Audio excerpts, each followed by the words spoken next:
My brother looked across the dinner table and said, "I did not deserve our family name." My mother agreed. My father stayed silent. Everyone expected me to cry. Instead, my grandfather slowly stood up and said, "Then she will carry mine and everything that comes with it." My brother's smile disappeared instantly when he realized what Grandpa really meant. I am Nia, 30 years old, and my family had absolutely no clue who I really was. Before I continue this story, let me know where you are watching from in the comments below. Hit that like button and subscribe if you have ever had to stand up to a toxic family who completely underestimated your worth. The air in my parents' sprawling Chicago penthouse was thick with the scent of tradition and the suffocating weight of generational wealth. It was the first Sunday of the month, a sacred time in the Dubois family. We were gathered around a massive custom mahogany dining table that could comfortably seat 20 people. Above us, an enormous crystal chandelier cast a warm amber glow over the room, illuminating the original paintings by renowned Black artists that lined the walls. My parents loved to display these pieces of our culture, even though they spent every waking moment trying to distance themselves from the very community those artists represented. The table was groaning under the weight of a classic Sunday dinner. The steam was still rising from a massive ceramic baking dish of my mother's famous 4-cheese baked macaroni and cheese.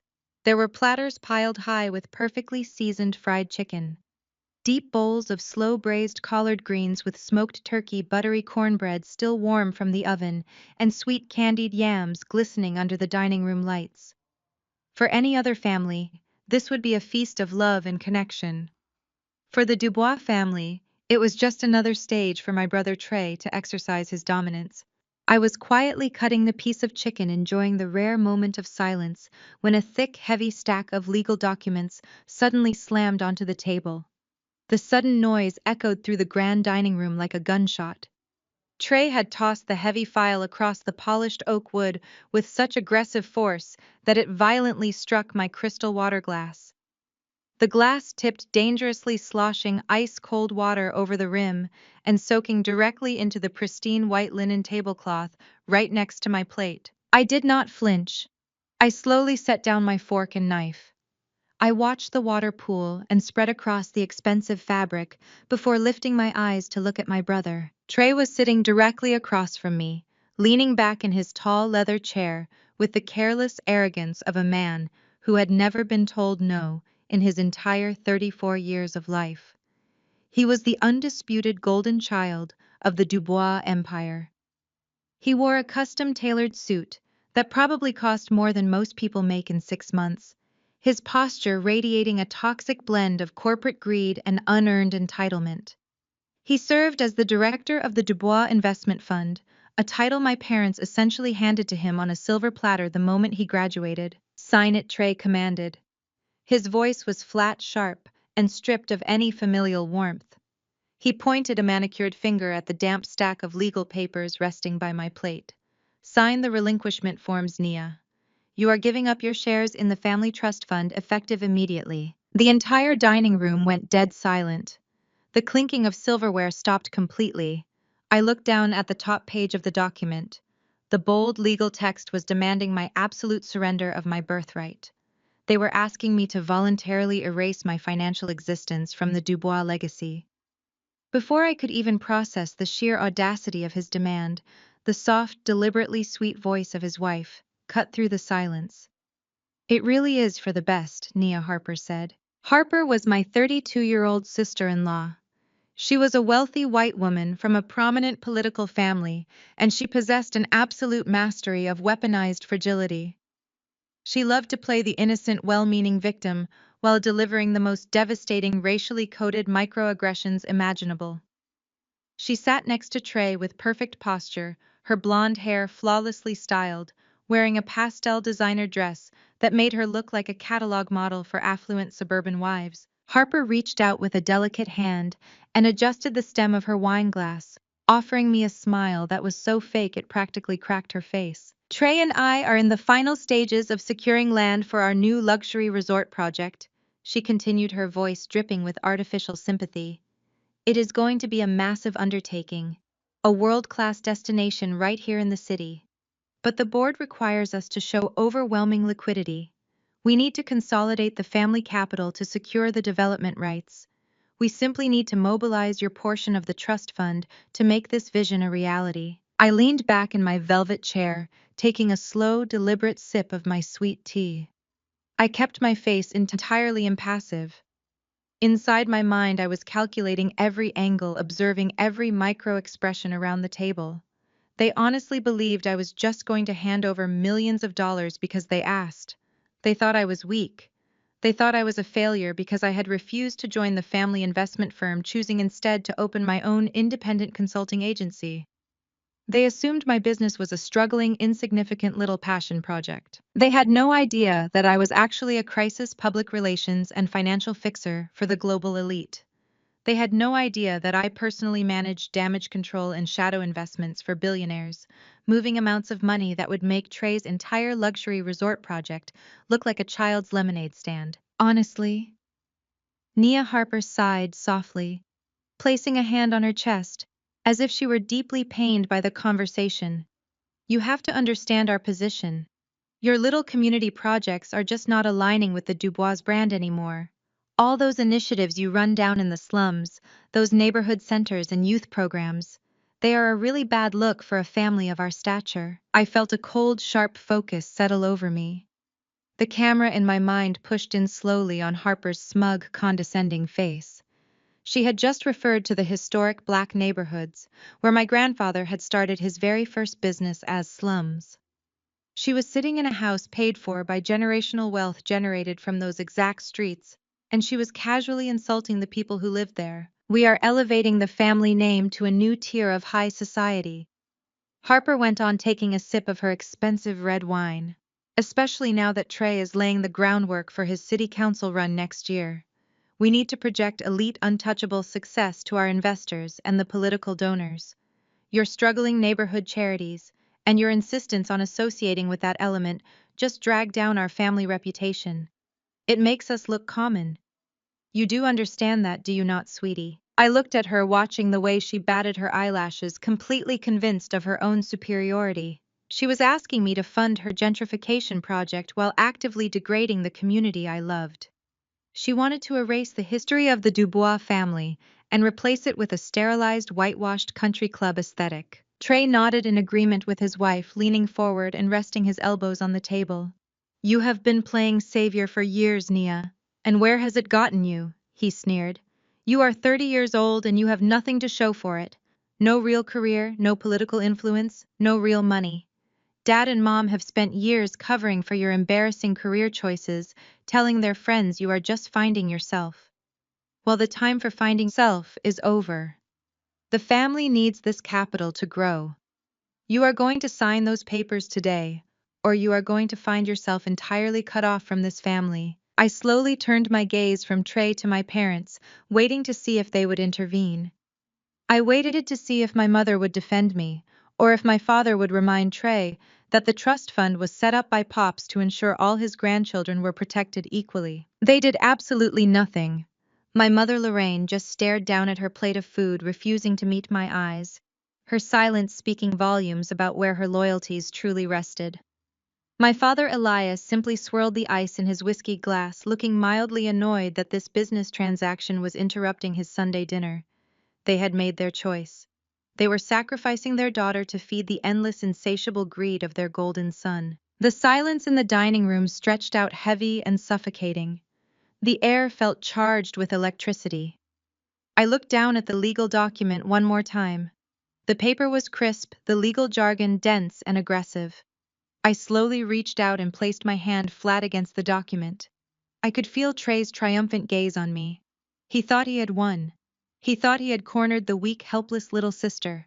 He thought he was the smartest person in the room.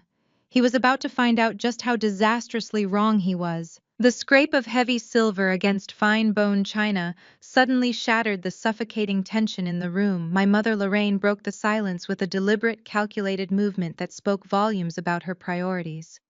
She reached across the massive mahogany table with the ornate silver serving tongs, completely bypassing my empty plate. Instead, she zeroed in on the center platter of fried chicken, carefully selecting the largest, crispiest, most perfectly golden brown chicken leg from the pile.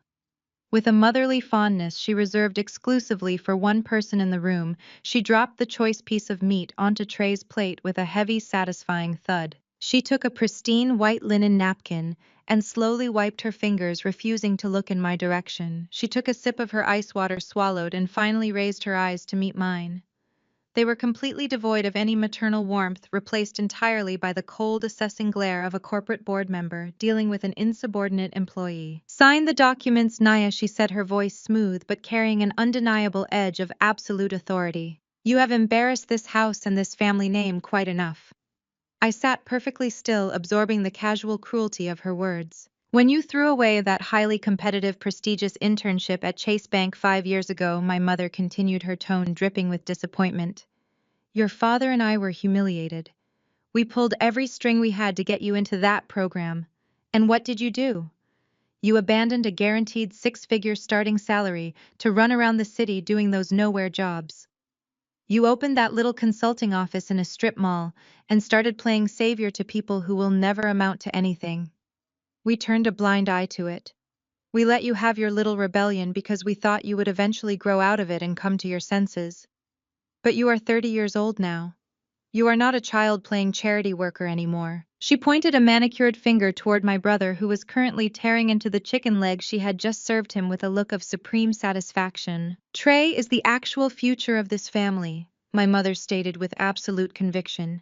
"He is building a tangible empire. He is taking the Dubois legacy into the 21st century, and he needs that trust fund money to secure this resort deal. You do not need it to fund whatever it is you do all day. Stop being selfish and do what is right for your family." The betrayal stung, even though I had expected it. They viewed my independence not as a triumph, but as a direct insult to their rigid, status-obsessed way of life.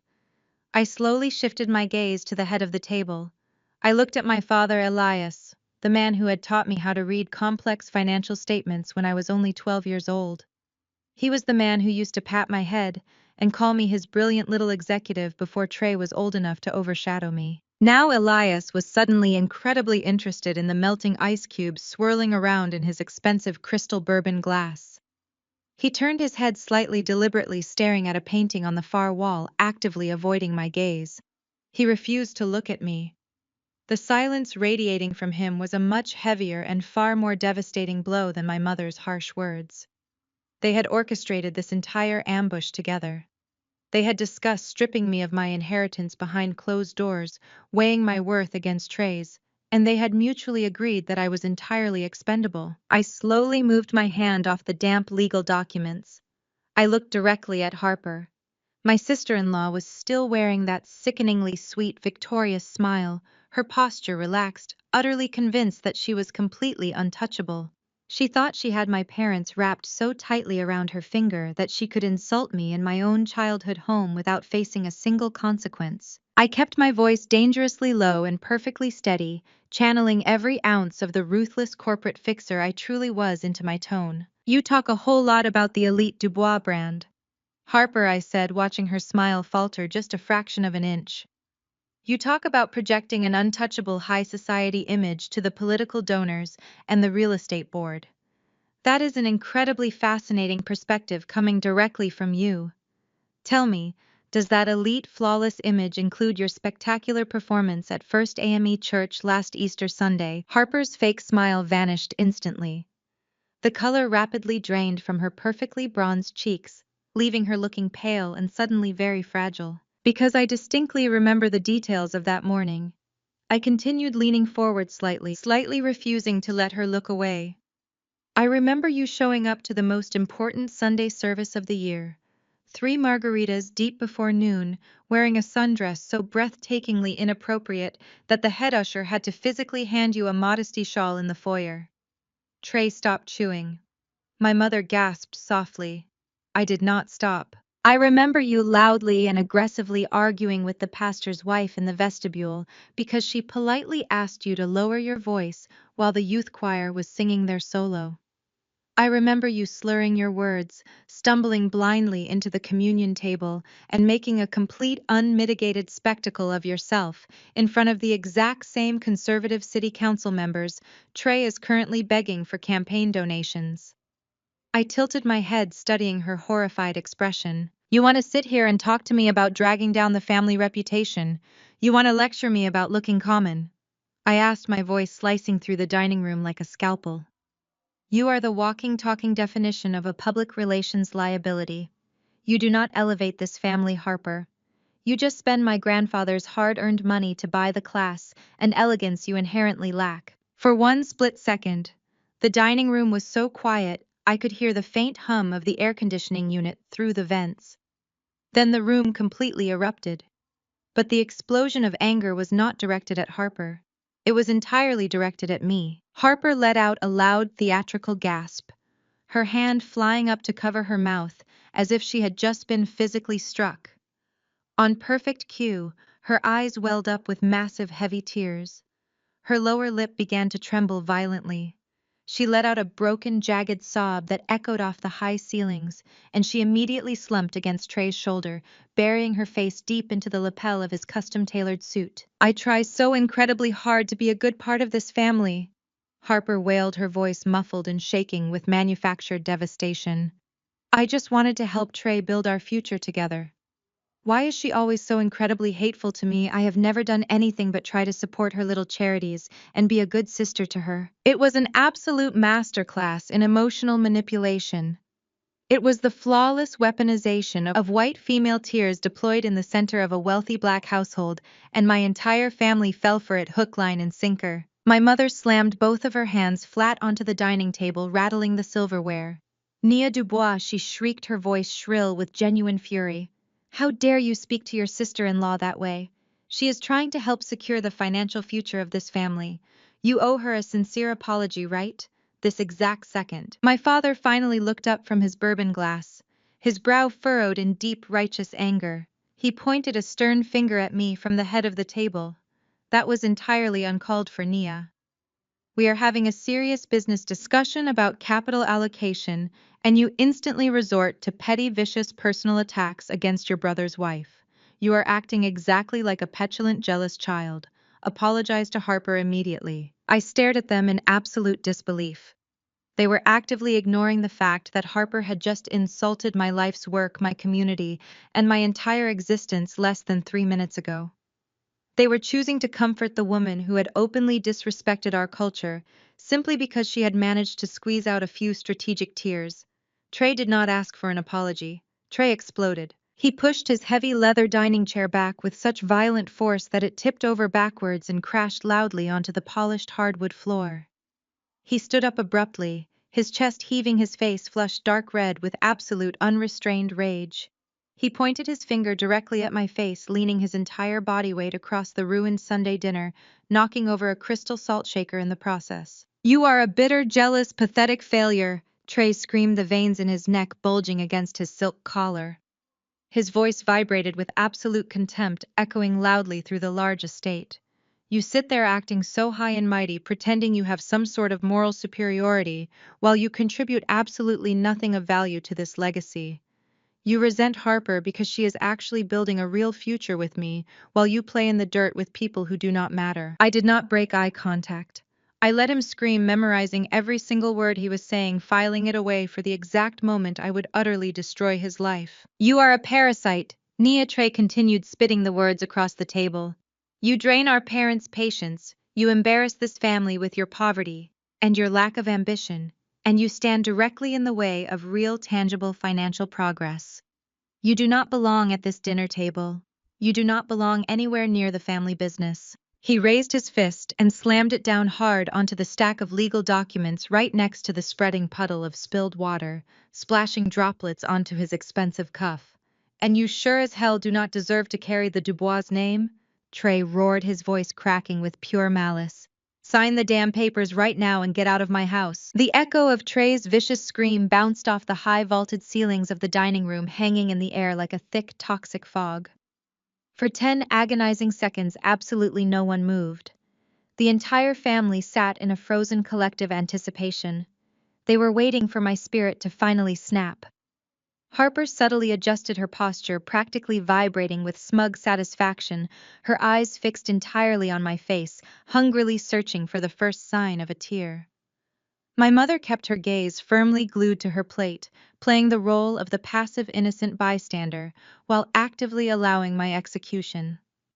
My father took another slow, cowardly sip of his bourbon, completely washing his hands of his only daughter. They expected me to reach out with a trembling hand. They expected me to pick up the expensive gold fountain pen resting beside the documents. They expected me to break down to cry, to apologize for being a disappointment, and to sign away my entire financial future just to earn back a fraction of their conditional love. I looked down at the pen. I looked at the signature line on the relinquishment form. I took a slow, deep breath, preparing to deliver the verbal equivalent of a nuclear strike to my brother's inflated ego. But before I could even part my lips to speak, a sharp, violent sound cracked through the dining room. It was the heavy, unmistakable thud of carved ebony wood striking the polished hardwood floor. The sound was so loud, so sudden, and so commanding that Harper physically jumped in her seat, clutching her chest. Trey snapped his head toward the far end of the long mahogany table. My parents both froze, their eyes widening in sudden, gripping panic. Sitting at the absolute head of the table, shrouded in the dim amber light of the chandelier, was my grandfather, Jeremiah Dubois, Pops. At 80 years old, Pops was a man who commanded ultimate, unquestionable respect. He was the sole architect of the Dubois empire. Long before my parents were wearing designer suits and attending high society charity galas, Pops was a young black man working 3 grueling jobs. He started with a single laundromat in the very neighborhoods Harper had just degraded. He bought one neglected apartment building, fixed it with his own calloused hands, and leveraged it to buy another. He built our generational wealth from the pavement up, surviving redlining aggressive banks and a system designed to see him fail. He had sat in absolute silence for the entire dinner. He had quietly eaten his collard greens and cornbread, watching his son, his daughter-in-law, and his arrogant grandson completely dismantle the foundation of family loyalty he had spent a lifetime building. They had ignored him. They had treated him like a fragile, invisible relic of the past, assuming his advanced age meant he no longer possessed his legendary fire. They were catastrophically wrong. Pops gripped the head of his custom ebony walking stick.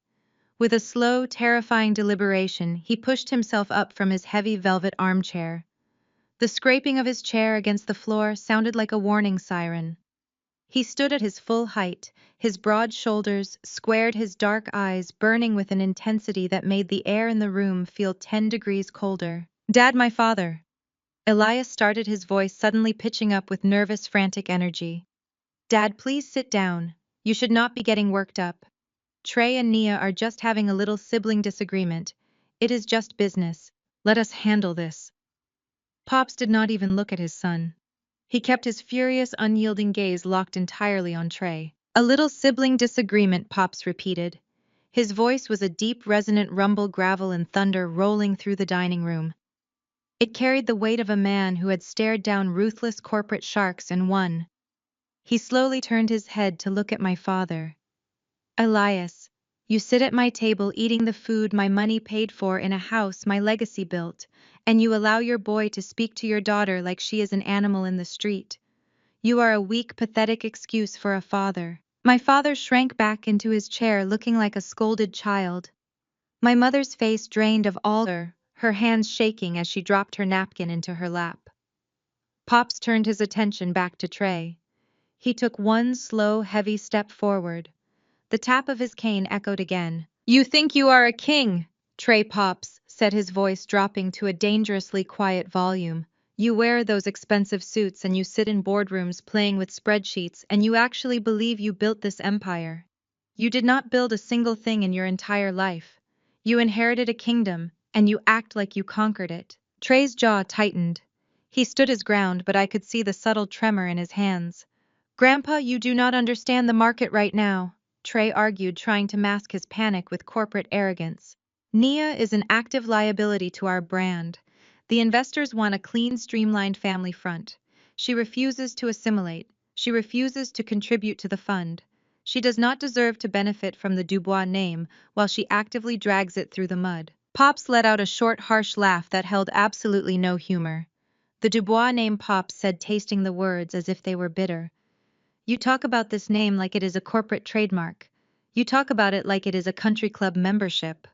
This name was forged in the exact same neighborhoods you and your shallow, empty-headed wife just called slums. Harper gasped, her face flushing crimson, her fake tears drying up instantly as the spotlight of my grandfather's wrath hit her directly. Nia is the only person at this table who actually understands what the Dubois name means. Pops roared, his voice suddenly booming with terrifying power.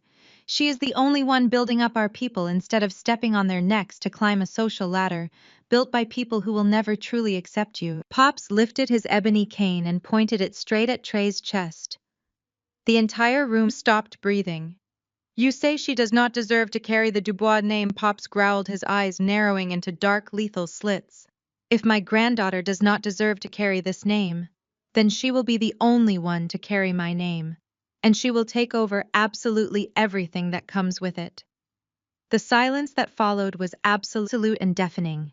The words hung in the air, heavy and fatal. Harper's perfect calculated mask completely disintegrated. Her jaw literally dropped open, her eyes darting frantically between Trey and Pops. My mother let out a small strangled noise of pure horror. My father shot up from his chair, knocking his bourbon glass over the amber liquid spilling across the table. Dad, you cannot possibly mean that, Elias stammered, holding his hands up defensively. You cannot rewrite the trust. You cannot bypass Trey. The board will not allow it. The development deal will collapse. I own the board, Pops shouted back, slamming his cane down so hard I thought the floorboards would crack. I own the trust. I own the land you are trying to sell. And I own the very chair you are sitting in. I am revoking your authority, Elias, and I am cutting your greedy, arrogant son out of the succession plan completely. Nia is the sole heir. It is done. Trey's face morphed from arrogant superiority to absolute unhinged desperation. His entire carefully constructed reality was being ripped away from him in a matter of seconds. The golden child was being stripped of his crown. He looked at me sitting calmly in my chair, and then he looked at his grandfather. His breathing became erratic, his chest heaving as the narcissistic injury completely consumed his mind. He lost whatever tiny fraction of respect he had left. You are crazy! Trey screamed, his voice cracking, completely losing his mind. He violently slammed his hands onto the table, leaning aggressively toward the 80-year-old patriarch. You are out of your mind. You are a senile, delusional old man, and you have no idea what you are doing. Trey frantically dug his hand into his tailored suit pocket and ripped out his smartphone. His fingers were shaking so violently he almost dropped the device. He glared at my father, his eyes wild and manic. Dad, do not just stand there, Trey yelled, waving the phone in the air. I am calling the corporate lawyers right now. We are not letting this old fool destroy our future because he has a soft spot for this failure of a sister. We are calling an emergency board meeting. We will file an injunction. We will have him declared medically incompetent. We are stripping him of his asset control first thing tomorrow morning. I sat back in my chair watching my brother declare open warfare on the man who had given him everything. The hook was set. The line was drawn. Trey thought he could outmaneuver the founder of the Dubois empire with a few legal threats. He thought this was just a simple boardroom takeover. He had absolutely no idea that he had just signed his own financial death warrant, and I was going to be the one to execute it. The drive back to my penthouse that Sunday night was completely silent. I did not turn on the radio. I did not call a friend to vent. I simply watched the city lights blur past the windows of my car, my mind constantly replaying the absolute panic in Trey's eyes when Pop stripped him of his power. I knew my brother intimately. I knew he would not take this public defeat lying down. A narcissist backed into a corner will always resort to the most destructive, underhanded tactics available.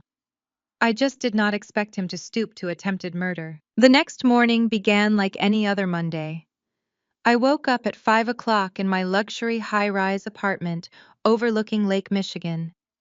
It was a massive, beautifully decorated space, paid for entirely in cash by my own consulting firm.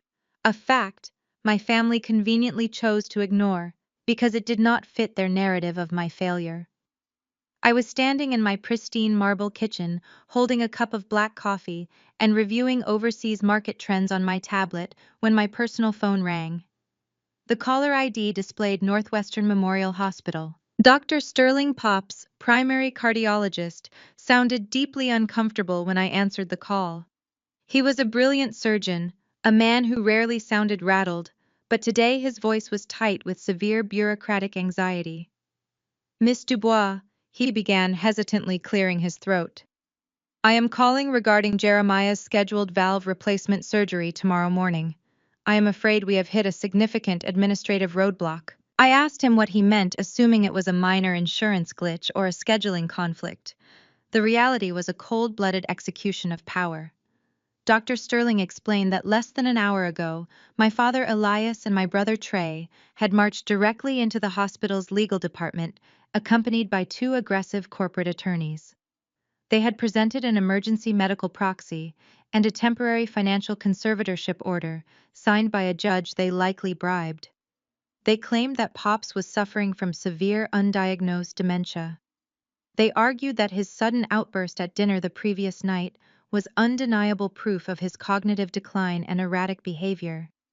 Using that fabricated legal leverage, they had frozen every single one of my grandfather's personal and medical accounts. The hospital cannot proceed with a high-risk elective procedure when the primary financial guarantor's accounts are locked, and the legal medical proxies are actively withdrawing consent, Dr. Sterling explained, sounding genuinely apologetic and entirely overwhelmed. Your brother stated that Jeremiah is not of sound mind to undergo this procedure, and they are refusing to authorize the hospital expenses. My hands are tied by our legal department. My blood ran completely cold. Pops absolutely needed this surgery. His heart was failing, and delaying the procedure by even a few weeks could be fatal. Trey and my father knew this. They absolutely knew the physical risks. They were literally weaponizing Pop's health, holding his very life hostage, just to force him to reverse his decision about the trust fund.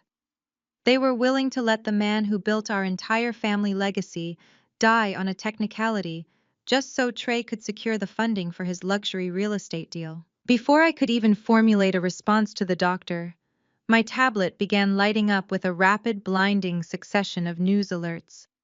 My public relations monitoring software was going haywire. I put Dr. Sterling on a brief hold and tapped the screen. A prominent Chicago business journal and a popular high society gossip blog had just published simultaneous exclusive stories. The headline of the business journal read, Dubois Empire in Chaos, as Patriarch's Mental Decline Sparks Family Crisis. The gossip blog was much more vicious and direct. Rogue granddaughter accused of elder abuse and financial manipulation in Dubois Trust Fund scandal. I quickly skimmed the articles, my eyes absorbing the meticulously planted lies.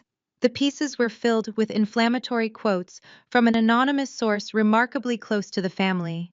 It was obviously Harper. The quotes painted a tragic, horrifying picture of a manipulative, unemployed granddaughter preying on a senile old man. The anonymous source claimed I had isolated Pops, emotionally abused him, and coerced him into changing his financial directives in a desperate bid to fund my failing lifestyle. They even mentioned my community centers, framing them as fraudulent shell companies I used to siphon money from the Dubois estate to cover my massive personal debts. It was a textbook, ruthless smear campaign. Trey and Harper were executing a highly coordinated strike, cut off the money, threaten Pop's life, and destroy my reputation in the press, all at the exact same time. They wanted to isolate me completely from society. They wanted to make me look so toxic, so greedy, and so desperate that no reputable lawyer would take my case, and no bank would lend me money to fight them. They truly believed that by lunchtime, I would be standing on their doorstep crying hysterically, begging for forgiveness, and signing the relinquishment forms just to save my grandfather's life and clear my name. A lesser person would have panicked. A normal person would have called a lawyer, crying, terrified of the public humiliation and the medical crisis. I did not panic. I did not scream. I did not throw my coffee cup against the wall in a fit of rage. I simply walked over to the floor-to-ceiling window of my penthouse and looked out over the sprawling city skyline. A slow, razor-sharp smile spread across my face. Trey had made a massive, fatal miscalculation. He was playing a game of checkers completely unaware that I owned the entire board. He thought he was dealing with the helpless, idealistic little sister who relied on the family allowance and begged for scraps of approval. He had absolutely no idea he had just picked a fight with the shadow CEO of Oakhaven Partners. I switched back to the call with Dr. Sterling. He was still waiting patiently on the line, likely expecting me to break down in tears and ask for a payment plan. Dr. Sterling, I said, my voice completely devoid of any panic or hesitation. Do not cancel the surgical team. Do not alter the operating room schedule. The surgery proceeds tomorrow at 8 in the morning exactly as planned. Miss Dubois, the doctor replied, sounding incredibly stressed. I understand you are upset, but the billing department cannot authorize a procedure of this magnitude without guaranteed funding. Your brother has completely frozen the accounts. The hospital requires a minimum deposit of $400,000 just to hold the surgical suite and the specialized medical team. Without that capital, my hands are legally tied, and the administration will cancel the booking. I understand completely, doctor, I replied, my tone shifting into absolute authority. Please hold for one more moment. I did not disconnect the call. Instead, I walked down the hall into my private home office. It was a secured room my family had never seen, equipped with military-grade encrypted servers and multiple trading monitors displaying real-time global market data. I walked over to the biometric safe hidden behind a framed painting on the wall. I pressed my thumb against the scanner. The heavy steel door clicked open with a soft mechanical whir. Inside sat a pristine, untraceable satellite phone. I picked up the secondary phone and dialed a private internal number.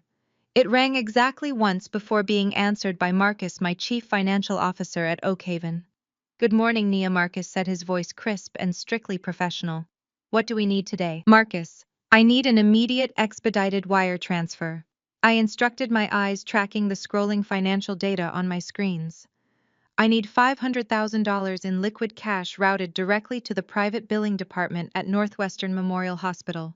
I am sending you the routing numbers right now through the secure server. I want the transfer executed from our offshore reserve accounts. Keep the donor name completely anonymous, listed only as a private medical endowment. Consider it done, Marcus replied without a single second of hesitation. The funds will be verified in their account within the next 4 minutes. Do you need anything else flagged for review before the morning meetings? No, I said, my smile widening into something genuinely dangerous. Just prepare the legal team. We are going hunting this week. I hung up the secure phone, locked it back inside the biometric safe, and returned to the line with Dr. Sterling. Doctor, I said smoothly, walking back out into the bright morning light of my living room. I highly suggest you refresh your billing department's ledger in about 3 minutes. You will find a direct cash wire transfer of $500,000 sitting in the account specifically earmarked for Jeremiah Dubois medical expenses. That covers the surgical suite, your entire specialized team, and his premium recovery care for the next month. Paid in full. No insurance companies, no family trust funds, and absolutely no input from my brother or my father. I could hear the absolute stunned silence on the other end of the line. The sound of rapid typing echoed through the phone as the doctor presumably messaged his internal billing system to check. A sharp gasp of disbelief told me the money had officially landed. Miss Dubois, the doctor stammered, completely losing his professional composure. The funds, they are already here, but your brother said you had no access to capital. He said you were financially destitute. My brother says a lot of things, doctor, I replied, my voice dropping to a low, icy whisper that commanded absolute obedience. He is about to learn that he does not control the universe. Keep my grandfather safe. I will handle the rest. I ended the call and tossed my phone onto the marble counter. Trey thought he could starve me out. He thought he could use my grandfather's failing heart as leverage to steal my birthright and fund his pathetic social climbing. I thought releasing a few nasty gossip articles would break my spirit. He had awoken a monster, and I was going to systematically dismantle his entire life. I spent the next 48 hours letting Trey and my father marinate in their false sense of victory. I knew they were aggressively checking the hospital billing system, trying to figure out how a seemingly bankrupt unemployed woman had instantly produced $500,000 in untraceable liquid cash. They were scrambling, but they were arrogant enough to believe my sudden influx of funds was a fluke, a desperate loan from a foolish friend, or a final unauthorized drain on one of Pop's old accounts. They decided to push forward with their agenda completely blind to the trap closing around them. The battlefield shifted on Wednesday evening to the sprawling manicured grounds of the Oak Brook Country Club. It was the night of the Heritage Excellence Gala, an annual highly exclusive fundraising event that served as the absolute epicenter of Black high society in Chicago. Generational wealth, political power, and corporate dominance all collided in one grand ballroom. For Trey, this night was critical. He needed to secure the final pledges from the real estate board and several key city council members to launch his luxury resort development and his upcoming political campaign. I arrived precisely an hour after the doors opened. I stepped out of my hired car wearing a custom-tailored floor-length emerald green silk gown. The fabric was sleek, aggressive, and completely unforgiving, flowing around me like liquid glass. I paired it with vintage diamond drop earrings that I had purchased myself at an auction in Geneva. I looked exactly like the billionaire power broker I was, but to the people inside that building heavily influenced by Trey's vicious media smear campaign, I was a rogue, desperate daughter clinging to the fringes of relevance. The moment I stepped past the velvet ropes and into the grand ballroom, the temperature in the room seemed to plummet.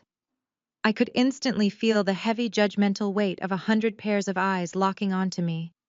The jazz band playing softly in the corner was nearly drowned out by the sudden sweeping wave of harsh whispers. Trey and Harper had done their malicious work perfectly. The planted articles accusing me of elder abuse and financial manipulation had circulated through every group chat and inbox in this room. I kept my spine perfectly straight and my chin elevated. I did not shrink away from their stares. I walked directly into the center of the ballroom, carrying myself with the untouchable grace of a woman who held the executioner's switch. It did not take me long to spot my target. Harper was holding court near the massive crystal champagne fountain. She was strategically positioned in the center of a tight circle of the city's most powerful, wealthy Black matriarchs. These were the women who controlled the philanthropic boards, the women whose husbands owned the banks and the zoning committees. Harper was wearing a pale blush gown, looking incredibly fragile and delicate, playing the role of the exhausted, deeply concerned daughter-in-law to absolute perfection. I slowly walked toward the group close enough to hear her without being immediately noticed. Harper was delicately pressing a lace handkerchief to the corner of her eye, weaponizing her white fragility. In a room full of people, her ancestors would not have even allowed through the front door a generation ago. It has just been an absolute nightmare for Trey, Harper was saying, her voice trembling with manufactured grief. We are just so heartbroken watching Jeremiah lose his mental faculties. Dementia is such a cruel disease. But the hardest part is watching family take advantage of a sick, confused old man. Trey is trying everything to protect the family estate, but Nia is just draining the accounts dry to fund her lifestyle. It is a tragedy, it truly is. A collective murmur of sympathetic disapproval rippled through the circle of wealthy women. They were shaking their heads, eating out of the palm of her hand. I did not wait another second. I stepped directly into the circle, placing myself right in front of Harper. "Good evening, ladies," I said, my voice rich, warm, and carrying effortlessly over the music. "I hope you are all enjoying the gala." The circle went completely silent. The matriarchs looked uncomfortable, shifting their weight, caught in the middle of a high society scandal. Harper's face went rigid. Her eyes widened in genuine panic as she looked at me. She had firmly believed that the sheer force of the public humiliation and the gossip articles would have kept me hiding in my apartment. The sight of me standing there wearing a dress that cost more than her husband's car, radiating absolute power, short-circuited her brain. She hated that I was not defeated. She hated that I was not broken. Harper's eyes darted frantically around the room, realizing she was losing control of the narrative. She needed to put me back in my place. She needed to assert her dominance and humiliate me so thoroughly that I would be forced to flee the event in shame. She was holding a full brimming crystal flute of vintage champagne in her right hand. She took a tiny step forward, pretending to turn toward one of the older women in the circle. With a calculated, incredibly deliberate clumsiness, she shifted her weight and violently jerked her wrist backward. The entire glass of freezing cold sticky champagne flew through the air and splashed directly across the bodice of my emerald silk gown. The liquid hit my chest with a shocking chill, soaking instantly into the delicate, unforgiving fabric. A massive dark stain immediately began to spread across the front of the dress, ruining the expensive silk in seconds. The crystal glass slipped from Harper's hand and shattered into dozens of jagged pieces on the marble floor. Several women in the circle let out loud, shocked gasps, jumping backward to avoid the splashing liquid. "Oh my goodness!" Harper shrieked, her voice pitched unnaturally loud, to ensure that every single person within a 50-foot radius turned to look at us. Her hands flew up to cover her mouth in a display of exaggerated theatrical horror. "Nia, I am so incredibly sorry, I just lost my footing." I stood completely motionless. I did not gasp. I did not look down at the ruined silk clinging to my skin. I kept my eyes locked entirely on Harper's face. Beneath her mask of fake shock, I could see the malicious, triumphant gleam in her eyes. She leaned in closer to me, lowering her voice just enough so that only the circle of women around us could hear her next words. "I am so sorry," Nia, Harper sneered, a vicious smirk playing on her lips. "I completely forgot that you are unemployed right now. I know things are incredibly tight with your little strip mall business failing. I sincerely hope you did not have to rent that dress for tonight, because you certainly do not have the money to replace it." The cruelty of her words hung in the air, heavy and toxic. She was banking on my pride breaking. She wanted me to run away crying. She wanted to prove to the entire room that I was the poor, pathetic outcast of the Dubois family. Before I could even formulate a response, two figures pushed frantically through the gathering crowd. It was my parents. Elias and Lorraine rushed into the circle, their faces flushed with panic at the sight of a public scene. They took one look at the shattered glass on the floor, the spreading dark stain on my chest, and Harper standing there with her hands covering her mouth. The reaction of my parents was the final, devastating nail in the coffin of our family relationship. My mother did not rush to my side. She did not ask if I was all right. She did not offer me a napkin or her wrap to cover my ruined freezing dress. Instead, Lorraine bypassed me entirely. She grabbed Harper's hands, inspecting them frantically. "Harper, sweetie, are you all right?" Lorraine fussed, her voice thick with maternal concern for the woman who had just assaulted her actual daughter. "Did the glass cut you?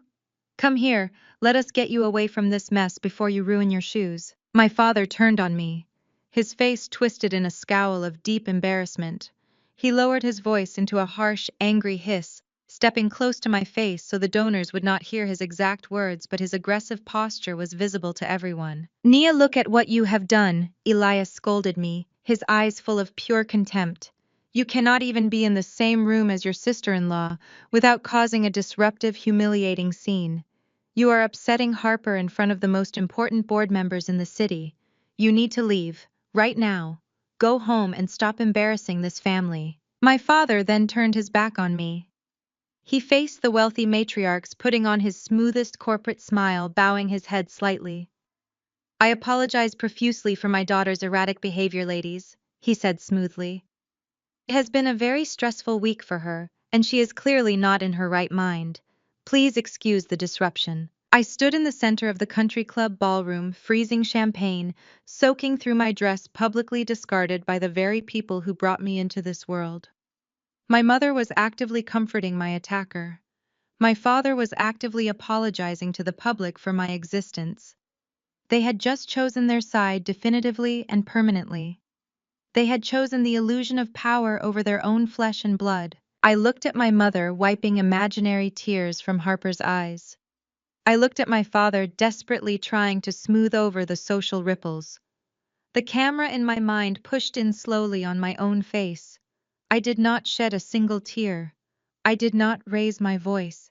I did not run toward the exit. A slow, terrifyingly calm smile spread across my face. It was the smile of a woman who had just been handed the moral justification to absolutely annihilate everything these people held dear. They thought this was the end of the embarrassment. They thought they had successfully chased me out of their elite circle. They were about to discover that the night had not even begun. My father stood with his arm extended toward the heavy oak double doors of the ballroom, his face a mask of rigid, unforgiving authority. He was giving me a direct order to flee, fully expecting the weight of his disapproval and the collective judgment of Chicago's black elite to crush my spirit. He expected me to hang my head, turn around, and disappear into the humid night air, validating every single malicious rumor they had planted about me in the press. I did not move a single muscle toward the exit. The jazz band in the corner had stopped playing. The low hum of overlapping conversations had completely flatlined. The wealthy matriarchs, the city council members, and the corporate executives were all watching with bated breath, eager to see the disgraced Dubois daughter finally break. My mother was still hovering over Harper, making a grand show of inspecting her pristine, completely dry hands for imaginary cuts from the shattered glass on the floor.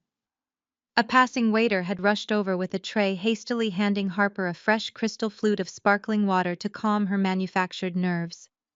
She took it, her fingers delicately grasping the stem, preparing to bask in her ultimate social victory. I slowly opened my vintage clutch. I reached inside and retrieved a small monogrammed silk handkerchief. I took one deliberate step forward, completely bypassing my father's outstretched arm. I ignored my mother entirely. I closed the physical distance between Harper and myself until we were sharing the exact same breathing space. My parents instinctively tried to step between us, but the sheer radiating authority in my posture froze them instantly in their tracks. I was no longer playing the role of the outcast sister. I was operating in my true element. I raised the silk handkerchief and gently, methodically began to dab at the freezing champagne soaking into my emerald gown. I kept my eyes locked onto Harper's face. The malicious, triumphant gleam in her eyes began to falter, replaced by a sudden, creeping confusion. She did not understand why I was not crying. She did not understand why I was not running away. I leaned in closer, my face just inches from hers. The scent of her heavy, expensive floral perfume mixed with the sharp tang of the spilled alcohol. I lowered my voice into a perfectly calibrated, icy whisper, ensuring that my words would only reach her ears, shielding the exact details of her impending destruction from the surrounding crowd. This dress cost $12,000.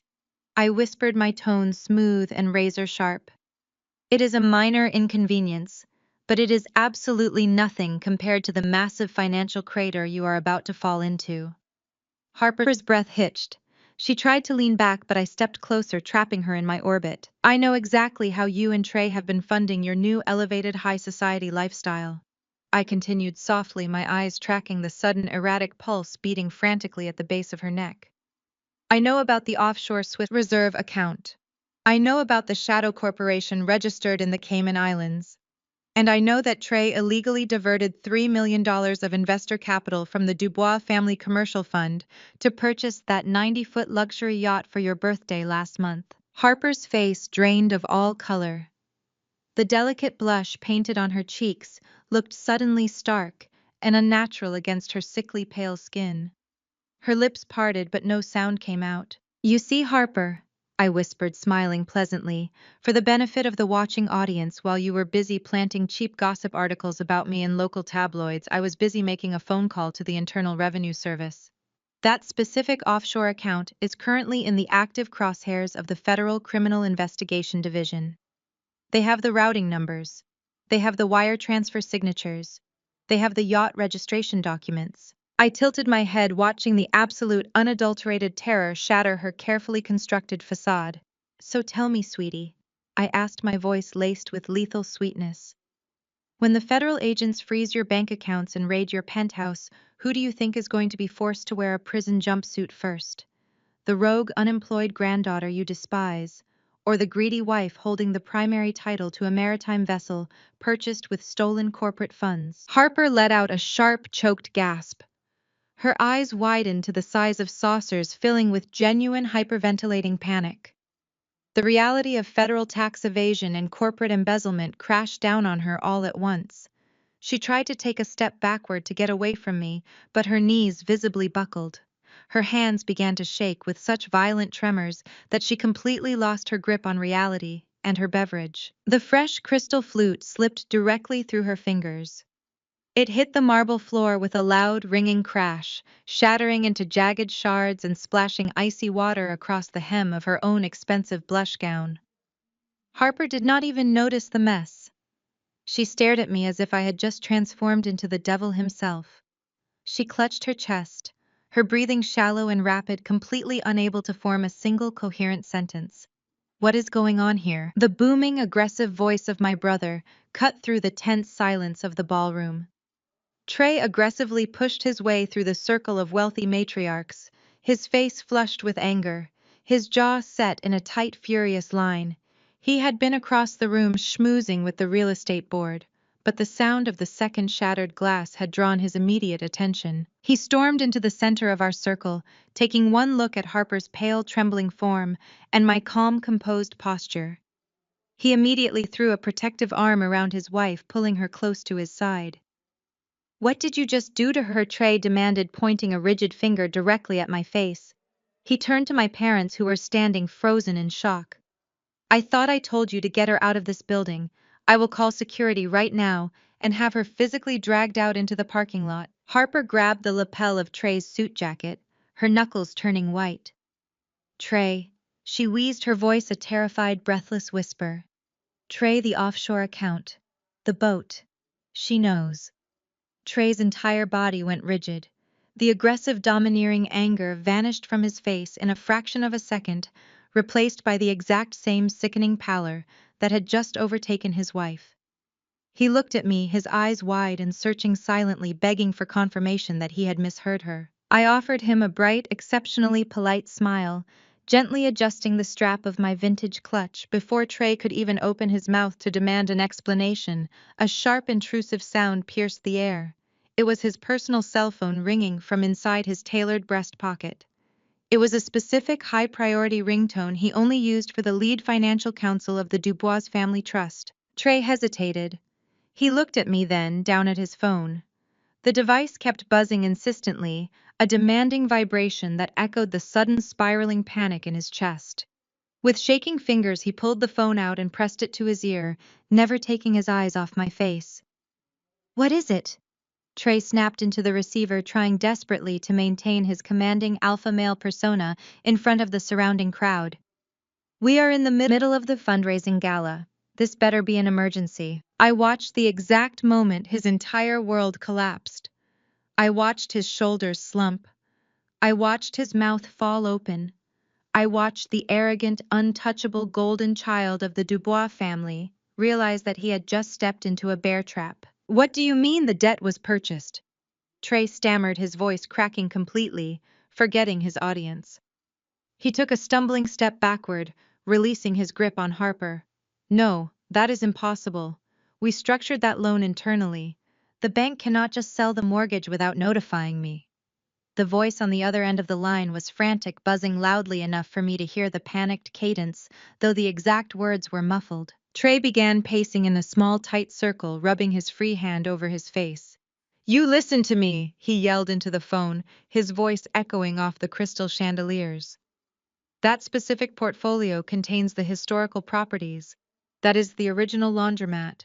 That is Pop's first apartment building. That is the absolute foundation of the Dubois family legacy. If we lose that collateral, the entire luxury resort deal is dead in the water. Who bought the debt?" He stopped pacing. He listened to the answer.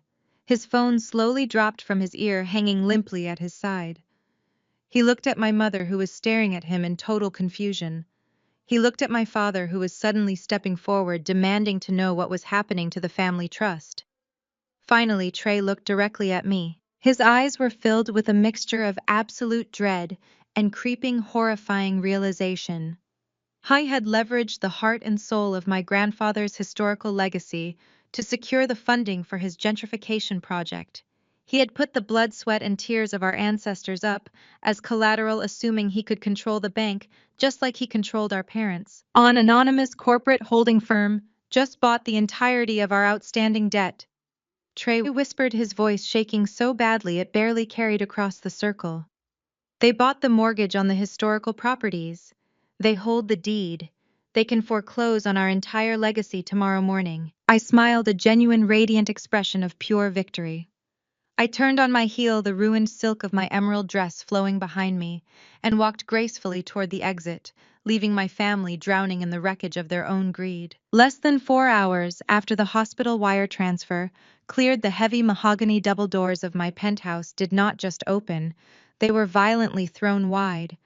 The loud crash of the wood striking the entryway wall echoed through my pristine minimalist living room. I did not flinch. I did not stand up. I simply remained seated on my white leather sofa, slowly swirling the dark roast coffee in my mug, waiting for the circus to enter my home. Trey marched into my apartment like a man possessed. His normally flawless designer suit was completely rumpled, his tie loosened and his face flushed with a desperate manic shade of crimson. Right behind him was my father, Alice, wearing an expression of manufactured, deeply fake parental concern. But what truly set the scene were the two uniformed Chicago police officers trailing awkwardly behind them, their hands resting cautiously near their utility belts. "Where are the papers?" Trey barked, his voice echoing sharply against the floor-to-ceiling glass windows. "Where is the fraudulent power of attorney you forced him to sign?" I took a slow, deliberate sip of my coffee. I placed the mug onto a custom marble coaster, taking my absolute time, refusing to validate his frantic energy. "Good afternoon, gentlemen," I said smoothly, directing my gaze entirely to the two police officers. "Can I offer you a bottle of water and espresso? You look a bit overheated." Miss Dubois, the older of the two officers, said, stepping forward with a hesitant, distinctly uncomfortable posture. He glanced around my immaculate multi-million-dollar penthouse, clearly realizing that this did not look like the scene of a crime. "We received an emergency call from your father and your brother. They have filed a formal report claiming severe elder financial abuse, psychological coercion, and fraud. They stated you are holding your grandfather's legal documents hostage during a mental health crisis." My father stepped around Trey, placing his hand over his heart in a sickening display of theatrical grief. "Nia, sweetheart, it is over," Elias said, his voice dripping with a sickly, patronizing sympathy. "You are unwell. We know you are having a severe psychological episode. You illegally wired $500,000 to Northwestern Hospital this morning, using God knows what stolen funds. You have completely lost your grip on reality, and you are endangering your grandfather's life. We are here to get you the psychiatric help you so desperately need." I looked at the man who had helped raise me. He was actively standing in my living room, backed by armed police officers, threatening to have me involuntarily committed to a psychiatric ward just to regain control of a bank account. It was a level of moral bankruptcy so profound it was almost impressive. Trey could not contain his seething impatience. He stepped closer to me, his chest heaving. "We brought the police to execute an involuntary psychiatric hold," he sneered, pointing a trembling finger at my face. "You are going to hand over the medical proxy and the estate documents right now. The paramedics are waiting downstairs in the lobby. You are going to be escorted out of this building in a straitjacket if you do not comply." I leaned back into the soft leather of my sofa, crossing my legs elegantly. "Is that the master Trey?" I asked, my voice carrying a lethal, unwavering calm. "You lock your sister in a psych ward and then what? What happens to Pops?" Trey let out a harsh, arrogant laugh, completely emboldened by the presence of the police. He actually believed he had already won. He believed I was cornered. "Pops is going exactly where he belongs," Trey stated, his eyes wide and manic with greed. "We have a highly secure, locked memory care facility in upstate New York, ready to receive him by tomorrow night. He is senile, Nia. He is completely incompetent. And once a state judge declares him medically unfit, his ridiculous little stunt from Sunday night is legally void. The temporary power of attorney reverts directly back to me and Dad." And then what? I pressed, keeping my tone lightly conversational, coaxing him to dig his own grave in front of the officers. "What happens to the estate?" "We liquidate the dead weight," Trey snapped proudly, completely incapable of keeping his mouth shut. Horizon Developers is offering $60 million in pure cash for those slums in the historical district. Do you understand what that means? They are going to bulldoze those pathetic decaying apartment buildings and that ancient laundromat, and they are going to build a premier complex of luxury condominiums. It is the deal of a lifetime. It secures my political donors, it secures Harper's lifestyle, and it elevates the Dubois name to the billionaire class. I am not letting you and a brain-dead old man stand in the way of progress. The two police officers shifted uncomfortably on their feet. Even they could hear the absolute unhinged malice in my brother's voice. He was openly admitting his plan to institutionalize his grandfather just to demolish a historic black neighborhood for personal profit. I let a moment of total silence stretch across the room. I wanted Trey to feel the weight of his own words. I wanted him to bask in his perceived victory for just a few seconds longer. I slowly stood up. I smoothed the imaginary wrinkles from my tailored trousers. "You are incredibly ambitious, Trey," I said softly. "And Dad, your dedication to mental health advocacy is truly inspiring." I turned to the two officers, offering them a polite, entirely unbothered smile. "Officers, you are more than welcome to search my apartment. You can look for whatever fabricated documents my family claims I possess. But before you begin tossing my furniture, I highly suggest you wait exactly 15 seconds." Trey scoffed loudly. "What are you talking about? Are you stalling? Officers, arrest her? She is resisting a medical hold." The distinct melodic chime of my private secure elevator interrupted his shouting. The heavy steel doors of the elevator parted smoothly, revealing three people. The first was a tall, incredibly sharp-looking woman in her late 40s, wearing a charcoal gray bespoke suit and carrying a thick leather briefcase. This was Victoria Sterling, the absolute most ruthless, high-powered corporate litigator in the city of Chicago and my personal lead counsel. Flanking her on either side were two massive, highly trained private security contractors from Oak Haven, my consulting firm. Victoria stepped into my living room with the terrifying grace of a great white shark entering a wading pool. She completely ignored Trey and Elias walking directly toward the two police officers. "Good afternoon, gentlemen," Victoria said, her voice commanding immediate, absolute respect. "My name is Victoria Sterling. I am the lead legal counsel for Miss Nia Dubois, and the primary legal representative for the estate of Mr. Jeremiah Dubois." She snapped her briefcase open, pulling out a thick stack of crisp, legally stamped documents. She handed the first set directly to the older police officer. "What you are currently doing," Victoria stated, her tone sharp and precise, "is facilitating criminal trespassing and participating in a deeply illegal, fraudulent harassment campaign." Trey's face went completely blank. What, he stammered, taking a step back. "No, we have a temporary conservatorship order. We filed it this morning." Victoria slowly turned her head to look at my brother, her eyes narrowing with professional disgust. "Your temporary ex parte conservatorship order was officially vacated and thrown out by a federal judge exactly 42 minutes ago," she informed him coldly. She tapped the paper in the police officer's hand.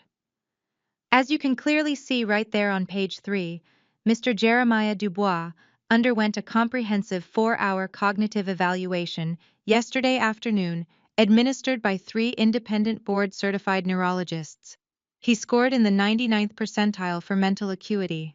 He is of sound mind, perfect clarity, and absolute legal competence." My father swallowed hard, his hands dropping to his sides. His face was a portrait of impending doom. "But the money," Elias choked out.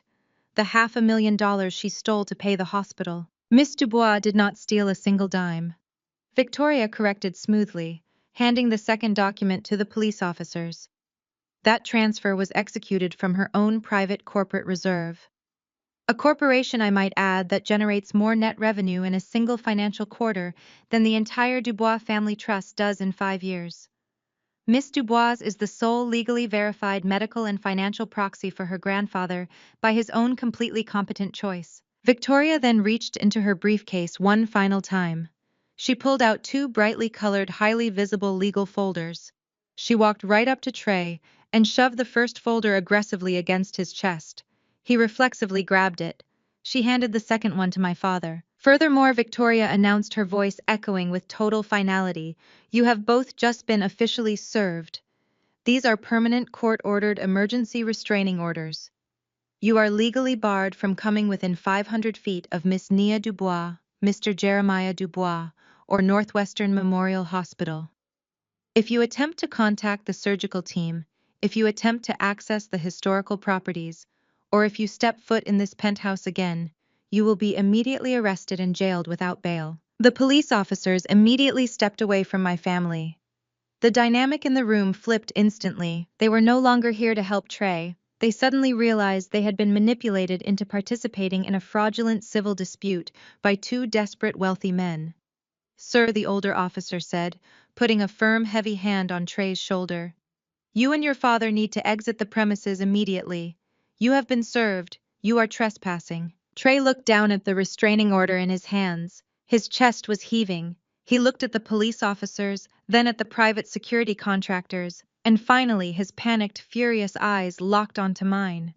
The realization hit him like a freight train. There was no nursing home. There was no luxury condo development. There was no political campaign. I had anticipated every single one of his moves and completely neutralized him before he even walked through my door. "You cannot do this!" Trey screamed, trying to lunge forward, but the police officer immediately yanked him back, gripping his arm tightly. "You are nothing. You are a nobody." I walked slowly toward him, stopping just out of his reach. I looked him dead in the eye, my voice barely a whisper, yet loud enough to echo in his nightmares. "I am the CEO of Oakhaven Partners," I said, watching his face completely shatter as he recognized the name of the anonymous holding firm that had just bought all of his debt. "And you, Trey, are officially evicted." The two police officers did not hesitate. The sudden introduction of federal legal threats, combined with the terrifyingly composed presence of Victoria Sterling, had completely shattered the illusion of my father and brother being concerned family members. They were now trespassing liabilities. The older officer grabbed Trey by the bicep, physically spinning him toward the entryway. Trey stumbled, his expensive leather shoes slipping awkwardly on the pristine marble floor. He tried to rip his arm away, but the second officer immediately stepped in, placing a firm hand on his opposite shoulder. Elias stood absolutely paralyzed. The man who had spent my entire life dictating the terms of my existence, who had banished me from family dinners and publicly apologized for my behavior just a few nights prior, was now watching his golden child being manhandled out of my home. My father looked at me, his mouth opening and closing, as if trying to formulate a command, but the sheer weight of his complete powerlessness suffocated the words in his throat. Victoria simply pointed toward the door, her expression colder than ice. "Get your hands off me!" Trey shouted, his voice cracking with a pathetic, desperate pitch as the officers frog-marched him into the private elevator corridor.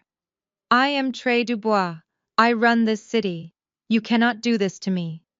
The heavy steel doors of the elevator slid shut, cutting off his frantic screaming. The profound silence that followed was absolute perfection. Victoria turned to me, offering a sharp, completely professional nod. "The temporary conservatorship has been permanently blocked," she stated, adjusting her briefcase. "They cannot touch Jeremiah legally, medically, or financially. I have a team of private investigators monitoring their movements, and the hospital security has been provided with their photographs.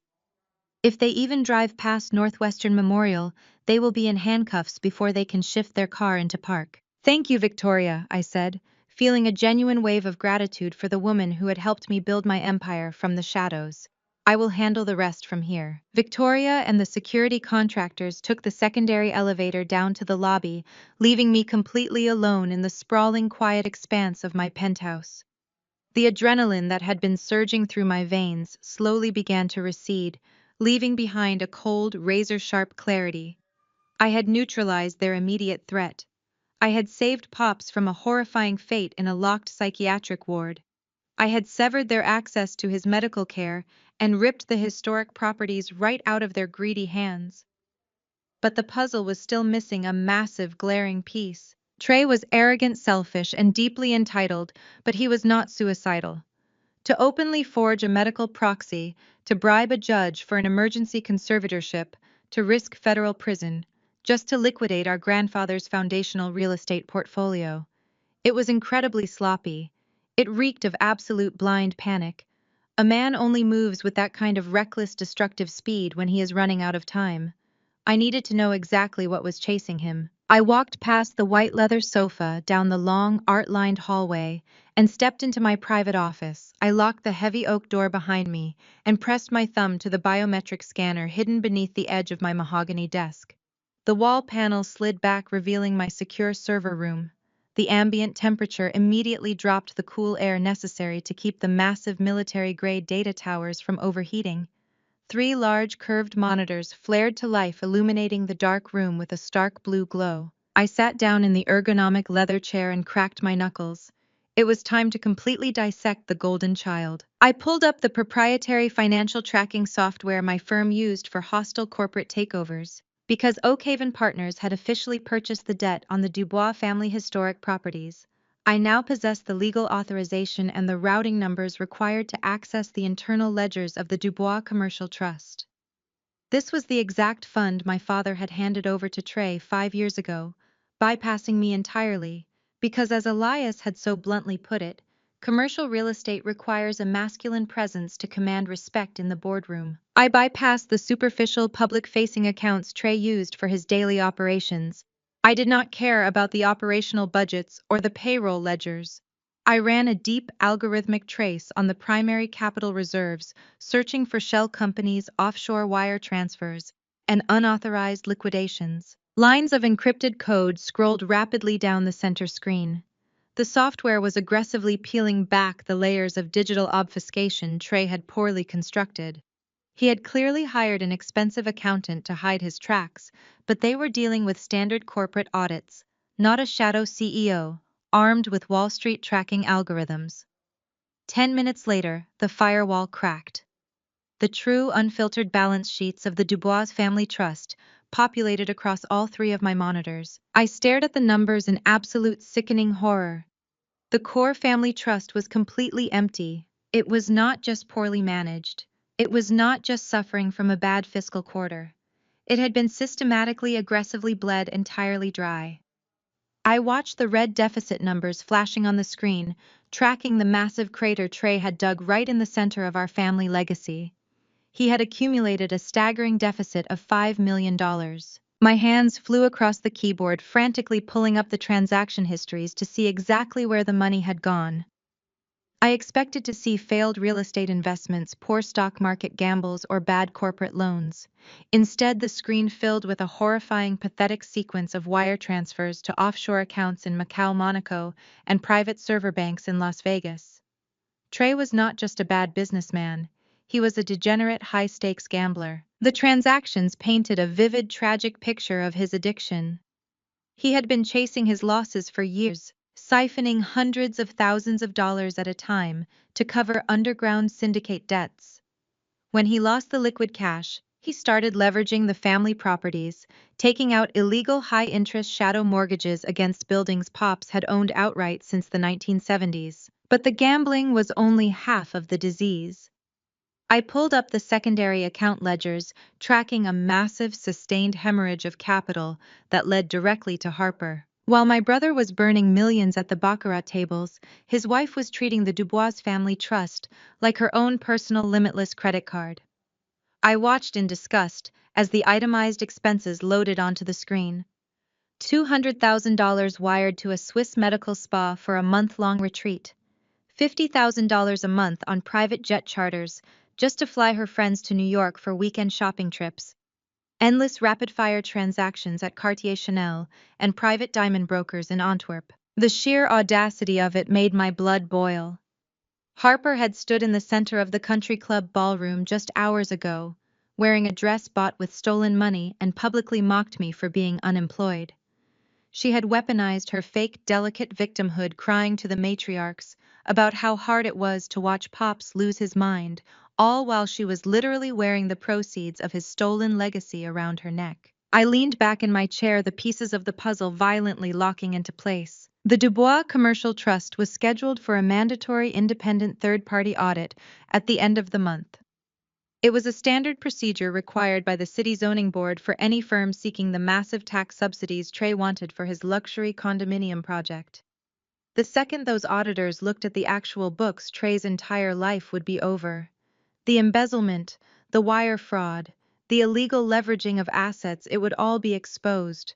He would be looking at decades in federal prison, and Harper would be stripped of every single luxury she possessed. Trey did not just want to build luxury condos to elevate his political career. He absolutely needed the $60 million cash payout from the sale of the historic neighborhood to quietly replace the $5 million he had stolen, pay off the remaining syndicate debts, and pocket the rest to maintain his illusion of wealth before the auditors arrived. But Pops had been the roadblock. Jeremiah Dubois loved that neighborhood. He had built his first laundromat there. He had bought his first apartment building there to ensure Black families had a safe, affordable place to live when the banks refused to give them mortgages. Pops would have never ever authorized the demolition of his life's work just to build sterile glass towers for the ultra-rich. So Trey and Elias had decided to simply eliminate him. They had fabricated the story about his dementia. They had provoked him at the Sunday dinner to document an outburst. They had bribed a judge and forged a medical proxy, all with the explicit, horrifying intention of locking the man who built their entire universe into a psychiatric facility. They were perfectly willing to let his heart fail to deny him life-saving surgery, and to let him rot in a locked ward, all to cover up a gambling debt and a shopping addiction. They were not just greedy, they were absolute monsters. I reached out and hit the print command. The heavy laser printer in the corner of the room whirred to life, churning out page after page of undeniable physical evidence. I watched the stack of papers grow, containing every forged signature, every illegal wire transfer, and every desperate, pathetic attempt Trey had made to hide his crimes. I picked up my secure satellite phone. I did not dial my lawyer. I did not dial the police. I dialed a direct encrypted number that connected to the senior investigative reporter at the most prominent, ruthless financial newspaper in the country. The phone rang twice before a sharp, impatient voice answered. "I have a story for you," I said, my voice carrying the absolute chilling authority of an executioner delivering a final sentence. "And I have the exact paper trail to prove it. The Dubois family empire is entirely bankrupt, and the Golden Child is a fraud. Check your secure inbox in exactly 2 minutes." The morning air was thick with the humid weight of a Chicago summer, but the true suffocating pressure came from the circus erected in the middle of the historic South Side district. Trey was a cornered animal, and a narcissist backed into a corner does not retreat. They doubled down blindly. Despite knowing that Oakhaven Partners held his debt, despite the impending financial audit, my brother chose the most spectacularly arrogant path available. He genuinely believed he could outrun his own ruin. He operated on the delusion that if he could execute the sale of the properties publicly, flanked by local politicians and blinding camera flashes, he could force the transaction through, secure the $60 million payout, and bury his embezzlement forever before my reporter contact published the story. By 9 o'clock on Friday morning, Trey had transformed the street directly in front of Pop's original brick apartment building into a massive, heavily polished public relations event. I watched the live broadcast feed from the secure monitors in my office, tracking his every move before making my own. Trey had spared no expense for his grand finale. A towering stage draped in patriotic bunting had been erected over the cracked pavement. A massive vinyl banner reading, "A New Dubois Legacy," hung across the facade of the very laundromat my grandfather had built with his bare hands. Dozens of folding chairs were filled with city council members, real estate moguls, and wealthy donors. Behind the steel police barricades, the actual residents of the neighborhood stood watching in anxious silence, completely aware that their homes and their community were being auctioned off to the highest bidder. Trey stood at the central podium looking like the perfect visionary young executive. He wore a sharp navy suit, his posture exuding absolute confidence, projecting the illusion of a man who had everything under control. But what truly turned my stomach was the sight of my mother. Lorraine stood directly to Trey's right. She was wearing a pristine white designer suit, her hair immaculately styled, her face radiating absolute sickening pride. She clapped her hands together enthusiastically, beaming at the crowd. She was actively celebrating the destruction of her father-in-law's life work. She was standing shoulder to shoulder with the son who had stolen millions from their family trust, completely indifferent to the trail of deceit and fraud he had left in his wake. As long as Trey maintained the illusion of high society prestige, she was willing to applaud him while he sold our heritage for scrap. My father Elias stood on Trey's left, heartily shaking hands with the mayor of Chicago, playing the role of the dignified patriarch passing the torch. "Thank you all for being here today," Trey announced into the microphone, his voice echoing loudly across the historic block. His tone was smooth, practiced, and dripping with false humility. "Today marks a turning point for this city. For too long, this neighborhood has been left behind, trapped in the past, decaying into a slum that no longer reflects the greatness of Chicago." I watched the screen, my jaw clenching as he blatantly disrespected the safe haven Pops had built for Black families who had nowhere else to go. "It is time for revitalization." Trey continued, gesturing broadly to the properties behind him. "It is time to replace these outdated, crumbling structures with the premier luxury living spaces this district deserves. We are bringing progress. But progress requires difficult decisions, and it requires capable, clear-minded leadership." Trey paused, lowering his head, perfectly mimicking the sorrowful expression Harper had utilized at the country club. "It is with a very heavy heart that my father and I must address the rumors regarding the Dubois family leadership," Trey said, his voice dropping an octave for dramatic effect. "As many of you know, my grandfather Jeremiah Dubois is suffering from severe advanced cognitive decline. It is a tragedy to watch a great man lose his mental faculties. Unfortunately, certain unstable rogue elements within our own family have attempted to exploit his illness, manipulating his confusion to halt this essential development and drag the Dubois name through the mud." My mother nodded solemnly beside him, pressing a hand to her chest in fake sympathy. "That stops today," Trey declared, his voice rising with triumphant authority. "Early this morning, my father and I officially filed an emergency petition with the state Supreme Court to strip all previous medical and financial proxies. We are assuming permanent full legal conservatorship over my grandfather and his estate. We are officially erasing the destructive, erratic individuals who have tried to sabotage this family. The Dubois legacy is secure, and it moves forward with me." The crowd erupted into enthusiastic applause. The sycophants and the paid developers cheered loudly, thrilled by the promise of lucrative construction contracts. My mother clapped the hardest, a wide, victorious smile plastered across her face. They truly believed they had won. They believed that public perception would override legal reality. Trey turned away from the podium and gestured to a large draped table positioned at the center of the stage. He invited the CEO of Horizon Developers and the mayor to step forward.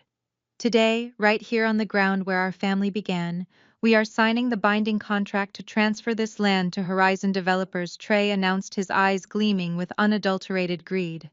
"A $60 million investment in the future." The press photographers rushed the edge of the stage, their camera shutters firing like strobe lights. The CEO of Horizon Developers, a tall, imposing man, smiled and unrolled the massive ceremonial contract on the table. He produced a heavy, gold-plated fountain pen and handed it directly to my brother. Trey took the pen. He looked out over the crowd, basking in the absolute pinnacle of his unearned glory. He leaned over the table, pressing the gold nib of the pen against the thick parchment paper. He was exactly one signature away from securing the cash he needed to hide his embezzlement. He never got to write the first letter. The low, rumbling roar of heavy, high-performance engines violently cut through the applause. The sound was not the standard hum of city traffic. It was the deep, synchronized growl of military-grade machinery. The crowd turned their heads in unison. The press photographers lowered their cameras, their lenses shifting toward the end of the block. Trey froze the gold pen, hovering a fraction of an inch above the paper.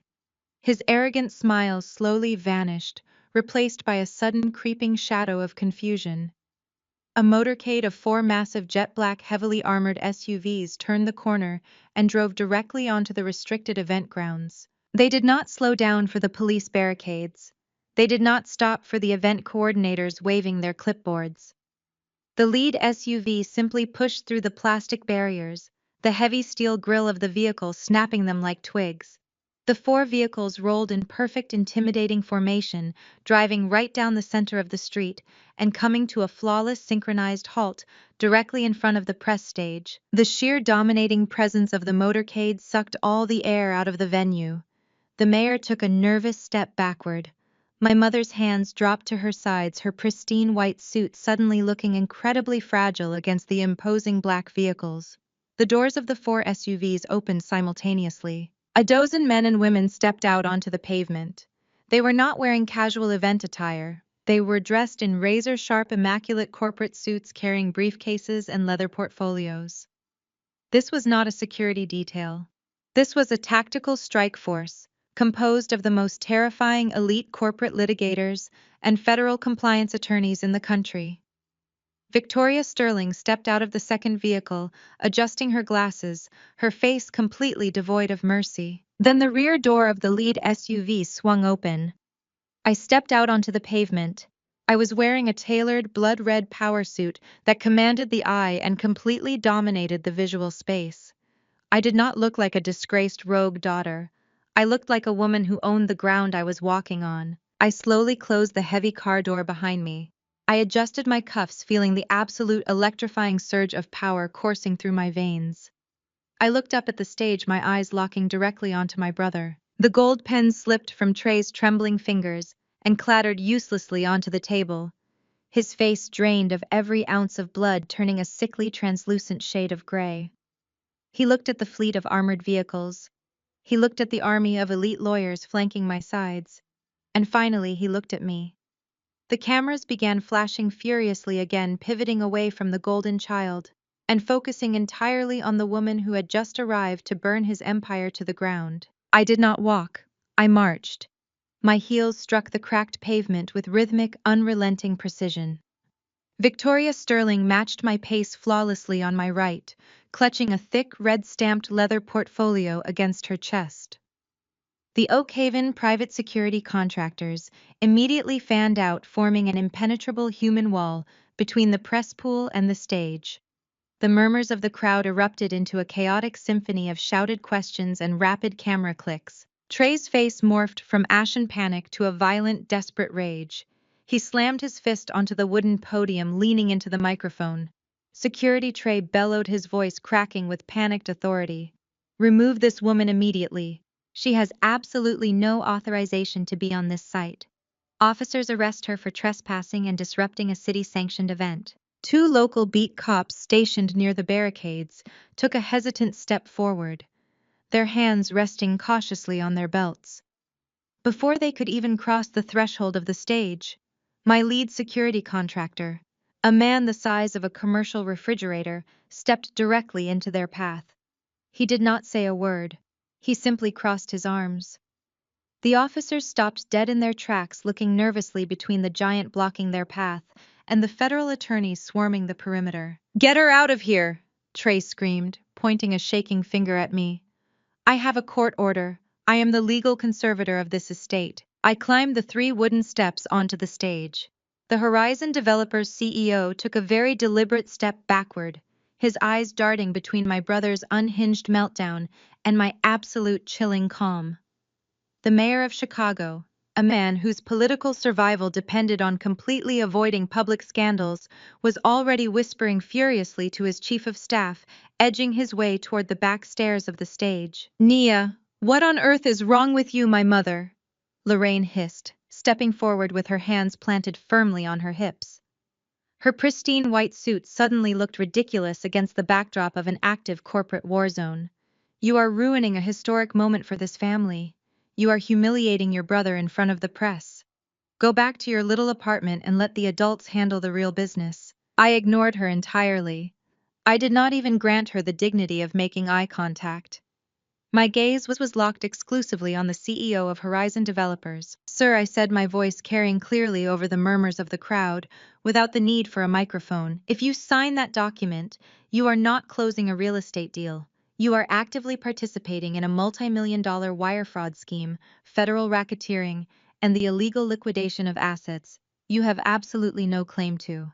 I strongly suggest you put the pen down." The CEO looked at the heavy gold pen in his hand, as if it had suddenly turned into a live grenade. He slowly placed it back onto the velvet-draped table. Do not listen to her! Trey shouted, practically lunging across the table to grab the pen and shove it back toward the executive. She is insane. She is a disgruntled, unemployed nobody who is upset. She was cut out of the family trust. I have the signed conservatorship right here. A state judge granted it to my father and me this morning.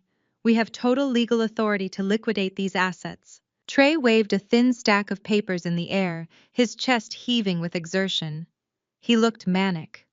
The carefully crafted illusion of the brilliant young developer had completely shattered, revealing the desperate cornered thief underneath. Victoria Sterling stepped up beside me. She did not yell. She did not wave her hands. She simply opened her leather portfolio and extracted a thick, heavily bound dossier sealed with the vibrant red wax stamp of the state Supreme Court. Mr. Dubois, Victoria said, her voice cutting through the humid summer air with lethal precision. That ex parte conservatorship order you are waving around is not worth the paper it is printed on. It was fundamentally fraudulent the moment you filed it, because you filed it against a man who is legally no longer your grandfather. The entire street went dead silent. The press corps stopped shouting. Even the camera shutters seemed to pause. My father, Elias, finally broke his paralyzed silence. He stepped forward, his face flushed a dangerous shade of crimson. What kind of nonsensical garbage are you talking about? He demanded, his voice thick with outrage. Jeremiah Dubois is my father. I am his next of kin. I am his primary heir. You cannot change genetics with a cheap parlor trick. You cannot change genetics. Elias, I agreed, turning to face the man who had spent his entire life trying to erase me. But you can absolutely change the law. And Pops was significantly smarter than you ever gave him credit for. I took the red-stamped dossier from Victoria's hands. I held it up so the blinding flashes of the press cameras could capture every single detail of the official seal. 5 years ago, I announced, making sure my voice carried to the very back of the barricades, where the neighborhood residents were watching in stunned silence. Pops realized exactly what you and Trey were planning to do with his legacy. He saw the gambling debts. He saw the financial mismanagement. He knew that the second his health began to fail, you would vulture his life's work and sell this community to the highest bidder to cover your own catastrophic failures. Trey's jaw dropped. His eyes darted frantically around the stage, searching for an exit that did not exist, so he took permanent, irrevocable action. I continued stepping closer to my father. He filed a petition with the state Supreme Court, a petition for adult adoption. 5 years ago, Jeremiah Dubois legally adopted me as his daughter. The collective gasp from the crowd was audible. The reporters frantically began scribbling in their notepads. My mother stumbled backward, her hand flying to her mouth in genuine, unfiltered shock. That is impossible, Elias choked out, gripping the edge of the podium to keep his knees from buckling. You are his granddaughter. You cannot just be adopted. In the state of Illinois, adult adoption is completely legal and requires exactly zero consent from any other family member. Victoria stated, delivering the legal death blow with the casual indifference of someone ordering a coffee. Upon the finalization of that adoption, Elias Dubois was legally and permanently severed as the primary next of kin. Miss Nia Dubois became his first-line heir, his direct legal daughter, and the sole beneficiary of his entire estate. I turned back to Trey, watching the reality of his utter destruction finally penetrate his arrogant skull. You do not own this neighborhood, Trey, I said, my voice dropping to a low, dangerous register. You do not own the laundromat. You do not own the apartment buildings. You do not own a single brick on this street. Immediately following the adoption, Pops transferred every single deed, every single title, and every single cent of his liquid capital into an irrevocable blind trust. A trust that I manage as the sole executive director. Trey stood frozen, his eyes wide and vacant.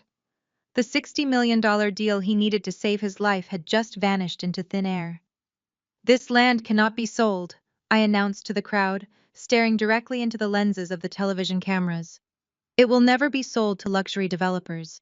It will remain exactly what it was always intended to be, a cornerstone for this community. The CEO of Horizon Developers did not wait for another word. He grabbed his briefcase from the table, turned to his assistants, and began marching off the stage. Wait, Trey pleaded, lunging forward to grab the executive's sleeve. We can fix this. We can fight this in court. The contract is still good. The CEO yanked his arm away, shooting Trey a look of absolute disgust. You lied to me about your ownership of these assets, he snarled. You brought my firm into a fraudulent transaction on live television. You will be hearing from our corporate litigators before the end of the day. The executive stormed past the barricades, his departure acting as a signal for the mayor.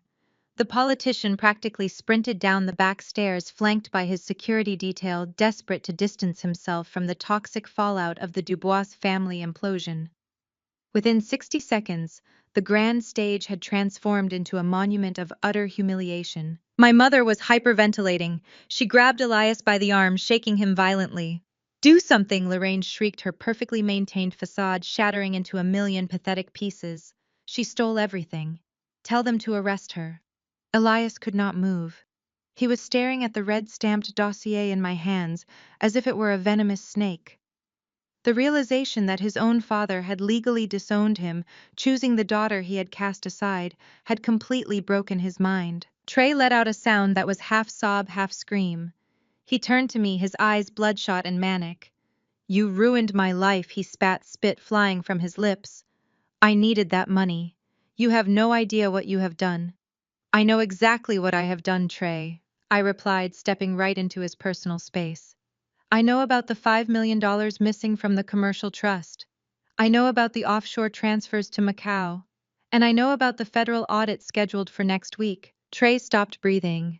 You thought you could bury your embezzlement under $60 million of Horizon cash, I whispered, ensuring only he could hear the absolute finality in my voice. But the money is gone. The sale is dead. And the auditors are already reviewing the files I sent them 30 minutes ago. Trey dropped to his knees right there on the wooden stage. He did not cry. He just stared blankly at the ground, a man completely and totally erased. The silence on the stage lasted only a fraction of a second before my mother shattered it.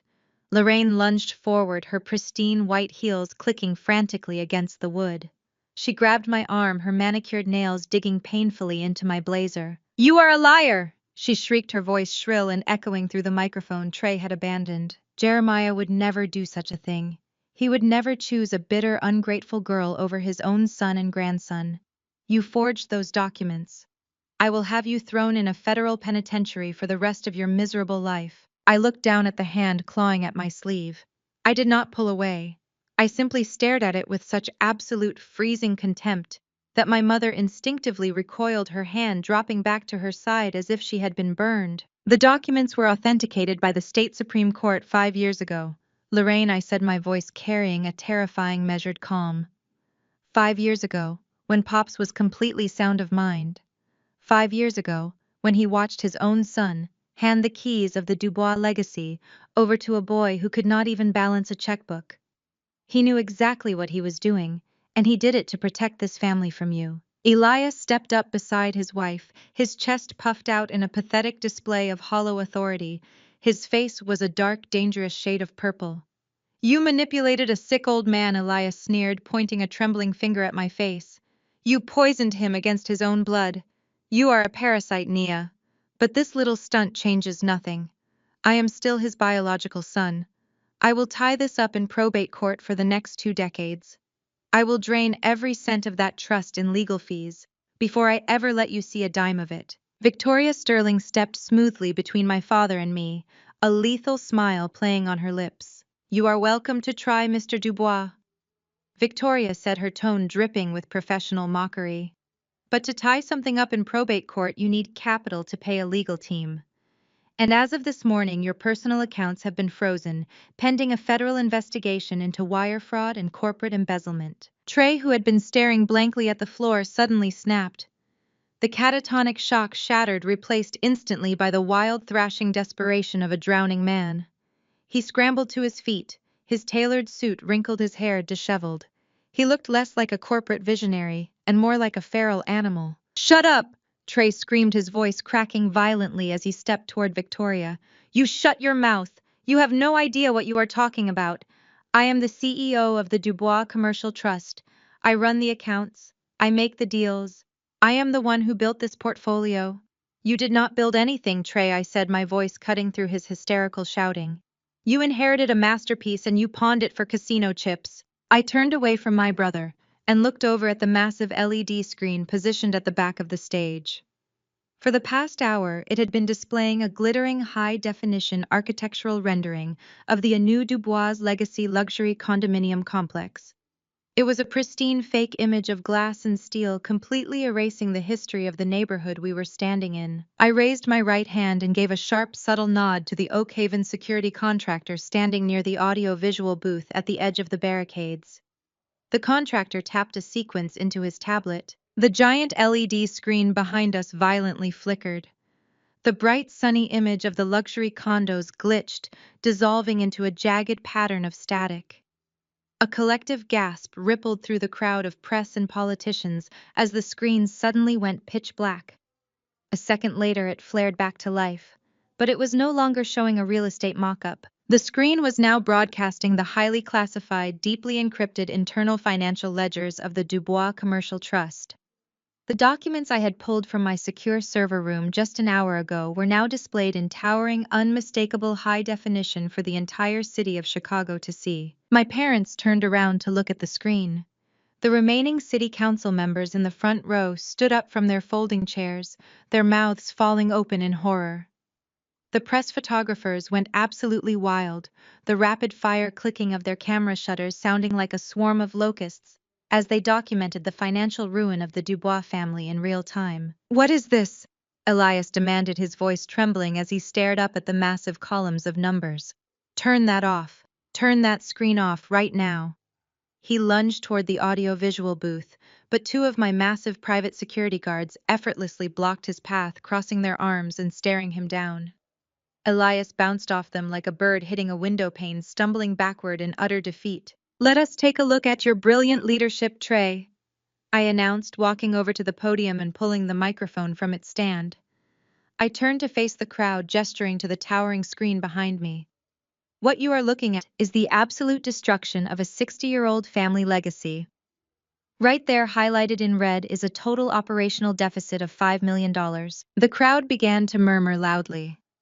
The neighborhood residents behind the barricades, the people who had been terrified of losing their homes, were now watching their oppressor being publicly humiliated. "You are not a brilliant investor, Trey," I said, turning back to look my brother dead in the eyes. The microphone amplified my voice, projecting my words with a cold, unrelenting clarity that left no room for argument. "You are a thief. You are a degenerate gambler who thought he could use our grandfather's blood, sweat, and tears to cover his own pathetic mistakes." "That is fake!" Trey screamed, his voice pitching into a hysterical shriek. He pointed frantically at the screen. "She fabricated those documents. It is a lie." I tapped the screen control remote in my hand. The image zoomed in, highlighting a specific series of transactions. "Is this a lie?" I asked, reading the text directly from the screen. "A $200,000 wire transfer to an offshore holding account in Macau, authorized by your digital signature. How about this one? A shadow mortgage taken out against the very laundromat we are standing in front of, with a 30% interest rate payable to an unlicensed lending syndicate in Las Vegas." Trey was hyperventilating. He backed away from the screen as if it were emitting radiation. "And let us not forget the operational expenses." I continued, mercilessly tapping the remote again. The screen shifted to display Harper's credit card statements paid directly from the commercial trust. $50,000 a month on private jet charters. $30,000 to a diamond broker in Antwerp. A $200,000 retreat to a Swiss medical spa. I looked down at the front row of VIP seating. Harper was sitting there wearing a pale pink Chanel suit, her face completely drained of color. The other wealthy wives and socialites surrounding her physically pulled away, shifting their chairs to distance themselves from the radioactive fallout. Harper tried to cover her face with her designer handbag, shrinking down in her seat as the press cameras pivoted to capture her humiliation. "You were going to sell out grandfather's legacy," I said, my voice echoing off the brick buildings, addressing Trey with an absolute fatal disgust. "You were going to bulldoze the homes of hundreds of hardworking families. You were going to lock the man who raised you into a psychiatric ward, strip him of his human rights, and steal his life. And you were going to do all of it just to save your own ragged reputation and fund the shopping habits of your gold-digging wife. Lorraine let out a sharp, devastated wail. She looked at the screen, then at Trey, the horrific reality of her golden child, finally breaking through decades of deliberate, willful ignorance. Trey, she whispered, her voice trembling. Tell me this is not true. Tell me she is lying. Trey could not look at our mother. He could not look at Elias. He stood trembling on the stage, entirely stripped of his armor, exposed to the glaring daylight as the fraud he had always been. This neighborhood is not for sale, I announced, turning my back on my ruined family and speaking directly to the residents standing behind the police barricades. The Dubois legacy will not be defined by greed, embezzlement, or the destruction of our own people. As the legal owner of these properties, I am officially freezing all rents. I am allocating $10 million from Oakhaven Partners to fully renovate every single apartment building on this block without displacing a single family. The residents stared at me in stunned silence for a brief moment. Then a single person started clapping. It spread like wildfire. Within seconds, the entire crowd of locals erupted into deafening cheers.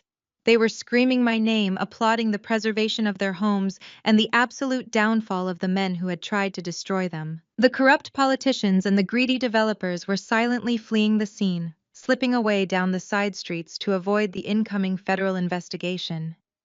The press corps was entirely focused on the giant digital billboard of crimes and the cheering crowd of victorious citizens. My father sank into a folding chair on the stage, burying his face in his hands, completely broken by the realization that his legacy was gone.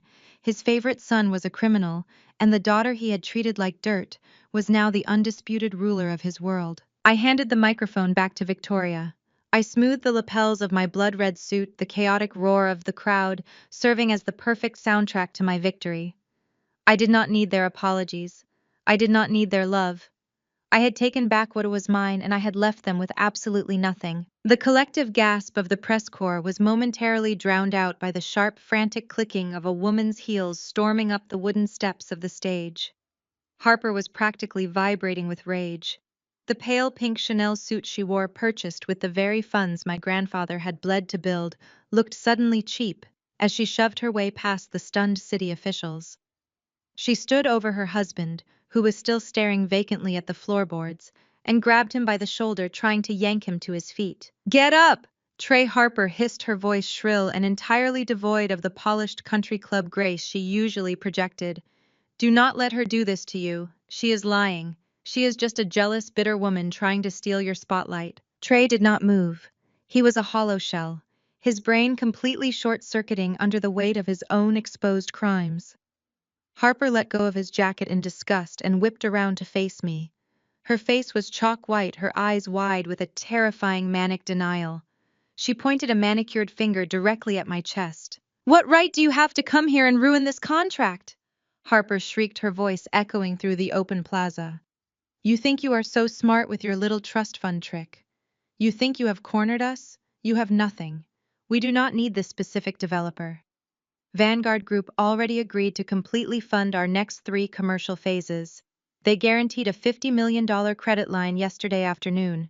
We do not need this neighborhood." I stood perfectly still, letting her shrill voice bounce off the brick facades of the surrounding buildings.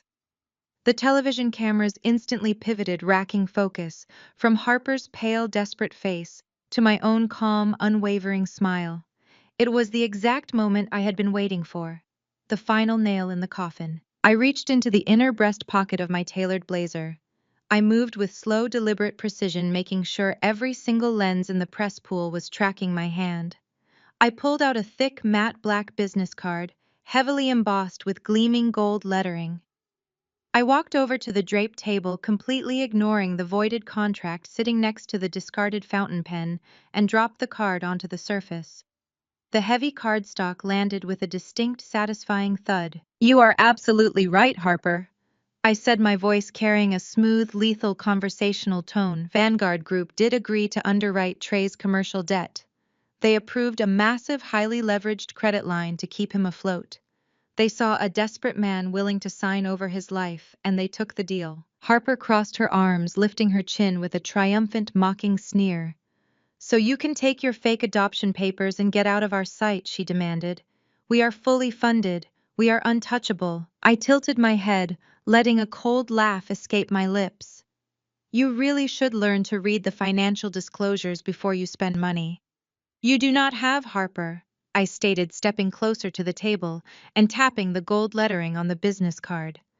"Vanguard Group did agree to fund you. But exactly 1 week ago, a private equity firm executed a hostile takeover and purchased an 80% controlling stake in Vanguard." Harper's triumphant sneer faltered. Her arms slowly dropped to her sides. "That private equity firm is Oakhaven Partners." I continued enunciating every syllable so the microphones picked it up perfectly. "And I, Nia Dubois, am the founder, the primary shareholder, and the sole chief executive officer of Oakhaven." I paused, letting the absolute horror of the situation wash over her face. I watched the color completely drain from her cheeks as the math finally clicked in her head. "I do not just control my grandfather's trust," I whispered, leaning forward so my voice sliced directly through her delusion. "I own Vanguard, which means as of right now I am your primary creditor. You do not owe a faceless corporation $50 million, you owe it to me." My father let out a strangled, breathless sound from his chair, finally realizing that I had not just anticipated their moves. I had actively financed their trap.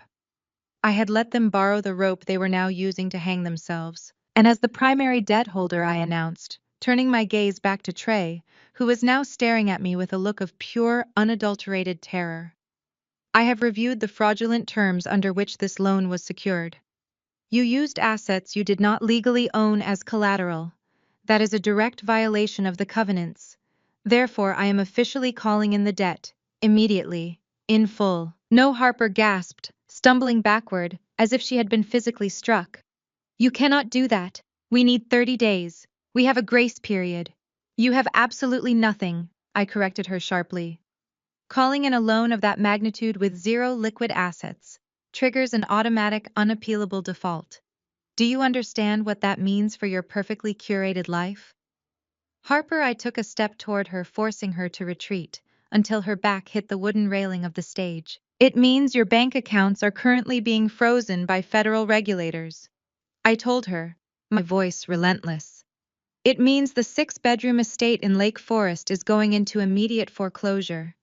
It means the G-Wagon you drove here today will be repossessed by tomorrow morning. It means every single diamond on your wrist and every designer bag in your closet is going to be seized to pay back the money you and your husband stole from my grandfather. You are not a high society elite anymore. You are utterly, completely broke. Trey, you are officially bankrupt." The reality of the devastation hit the stage like a seismic shockwave. My mother Lorraine let out a piercing, hysterical scream. She rushed toward Elias, grabbing his lapels and shaking him frantically. "Fix this, Elias," she wailed, tears streaming down her carefully powdered face, ruining her makeup. "She is taking everything. She is going to leave us with nothing. Fix it right now." But Elias could only stare at me, his eyes wide and vacant, completely paralyzed by the realization that his lifelong campaign to diminish and discard me had ultimately engineered his own destruction. He had spent his entire life worshipping Trey, grooming him to be a king, and in doing so, he had handed his kingdom to a fool. Harper's mind completely snapped. She looked at the reporters who were furiously documenting every second of her downfall. She let out an ear-piercing, unhinged shriek, dropping to the floor and grabbing Trey by the collar of his ruined suit. "Do something!" Harper screamed violently, shaking my brother. "You told me we were safe. You promised me the money was secure. You worthless, pathetic liar. You ruined my life." Trey did not fight back. He did not defend himself. The golden child, the man who had walked onto this stage believing he owned the city of Chicago, simply collapsed forward. His knees hit the wooden floorboards with a heavy thud. He slumped over his head, resting in his hands, completely unresponsive to his wife's frantic screaming and the blinding flash of 100 camera lenses. The press pool surged forward against the barricades, fighting for the best angle of the fallen Dubois heir. Reporters were shouting my name, asking for quotes, begging for an exclusive interview about the most spectacular corporate assassination the city had seen in decades. I did not answer them. I simply turned my back on the stage, walking down the steps with Victoria and my security team surrounding me. I left my family exactly where they belonged, on their knees, drowning in the wreckage of their own greed, completely at the mercy of the world they had tried to destroy. I had barely reached the reinforced doors of my armored SUV when the distant, unmistakable shriek of federal sirens began to slice through the heavy Chicago heat. The sound did not build gradually. It tore into the plaza, a rising, violent crescendo of absolute finality.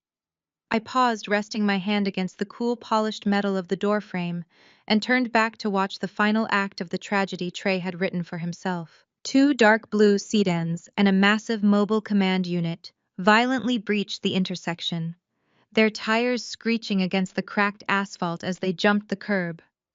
They cut off the exact exit route the local politicians had just utilized, sealing the perimeter with ruthless military efficiency.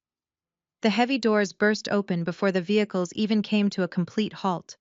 A dozen men and women wearing dark tactical vests, emblazoned with the bright yellow letters FBI, swarmed the street, moving with a synchronized predatory grace. The press pool, sensing a story that would dominate the national news cycle and make careers overnight, immediately pivoted their heavy lenses away from the digital billboard and aimed them directly at the stage. The camera flashes morphed into a solid, blinding wall of white strobe lights illuminating the dust hanging in the humid air. Elias and Lorraine stood frozen on the wooden planks, their faces contorted in abject, paralyzing horror as the federal agents marched up the steps. The Oak Haven security contractors smoothly stepped aside, parting like the Red Sea, to grant the federal authorities unrestricted access to the crime scene. The lead agent, a tall, uncompromising woman with a silver badge clipped to her belt and a thick manila folder in her hand, did not bother with pleasantries or introductions. She did not care about the Dubois name or the bespoke suits. Trey Dubois, she announced, her voice booming with an icy authority that commanded absolute silence from the chaotic crowd. You are under arrest for federal wire fraud, gross embezzlement, corporate racketeering, and the illegal transfer of assets. Trey did not run. He did not protest. He could not even stand. His legs gave out entirely, his knees buckling beneath the weight of his absolute ruin. Two federal agents stepped forward, gripping him firmly by the armpits and hauling his limp, shaking body upward. The metallic, heavy click of the steel handcuffs, snapping shut around his wrists, echoed through the open microphones, still sitting on the podium, broadcasting the sound of his lost freedom across the entire neighborhood. Harper had been standing frozen near the velvet-draped table, her eyes darting frantically between the federal agents and her handcuffed husband. The moment she heard the metal click of the cuffs, something feral and terrifying snapped inside her brain. The carefully constructed mask of the refined, progressive, high society philanthropist melted away in an instant, exposing the venomous, parasitic core underneath. Self-preservation kicked in, overriding any shred of loyalty, marital vows, or basic human decency. She scrambled backward, her expensive Chanel heels catching on the wooden planks, nearly sending her sprawling. "Do not touch me!" Harper shrieked violently, batting away an agent who reached out to guide her away from the edge of the stage. She looked at Trey. She did not look at him with pity or sorrow or even anger. She looked at him with visceral, unadulterated disgust. It was the look of a woman staring at a contagious disease. She grabbed her left hand violently, twisting the massive 6-carat diamond engagement ring and the heavy platinum wedding band off her finger. She did not just drop them. She hurled them directly at Trey's face with all the force she could muster.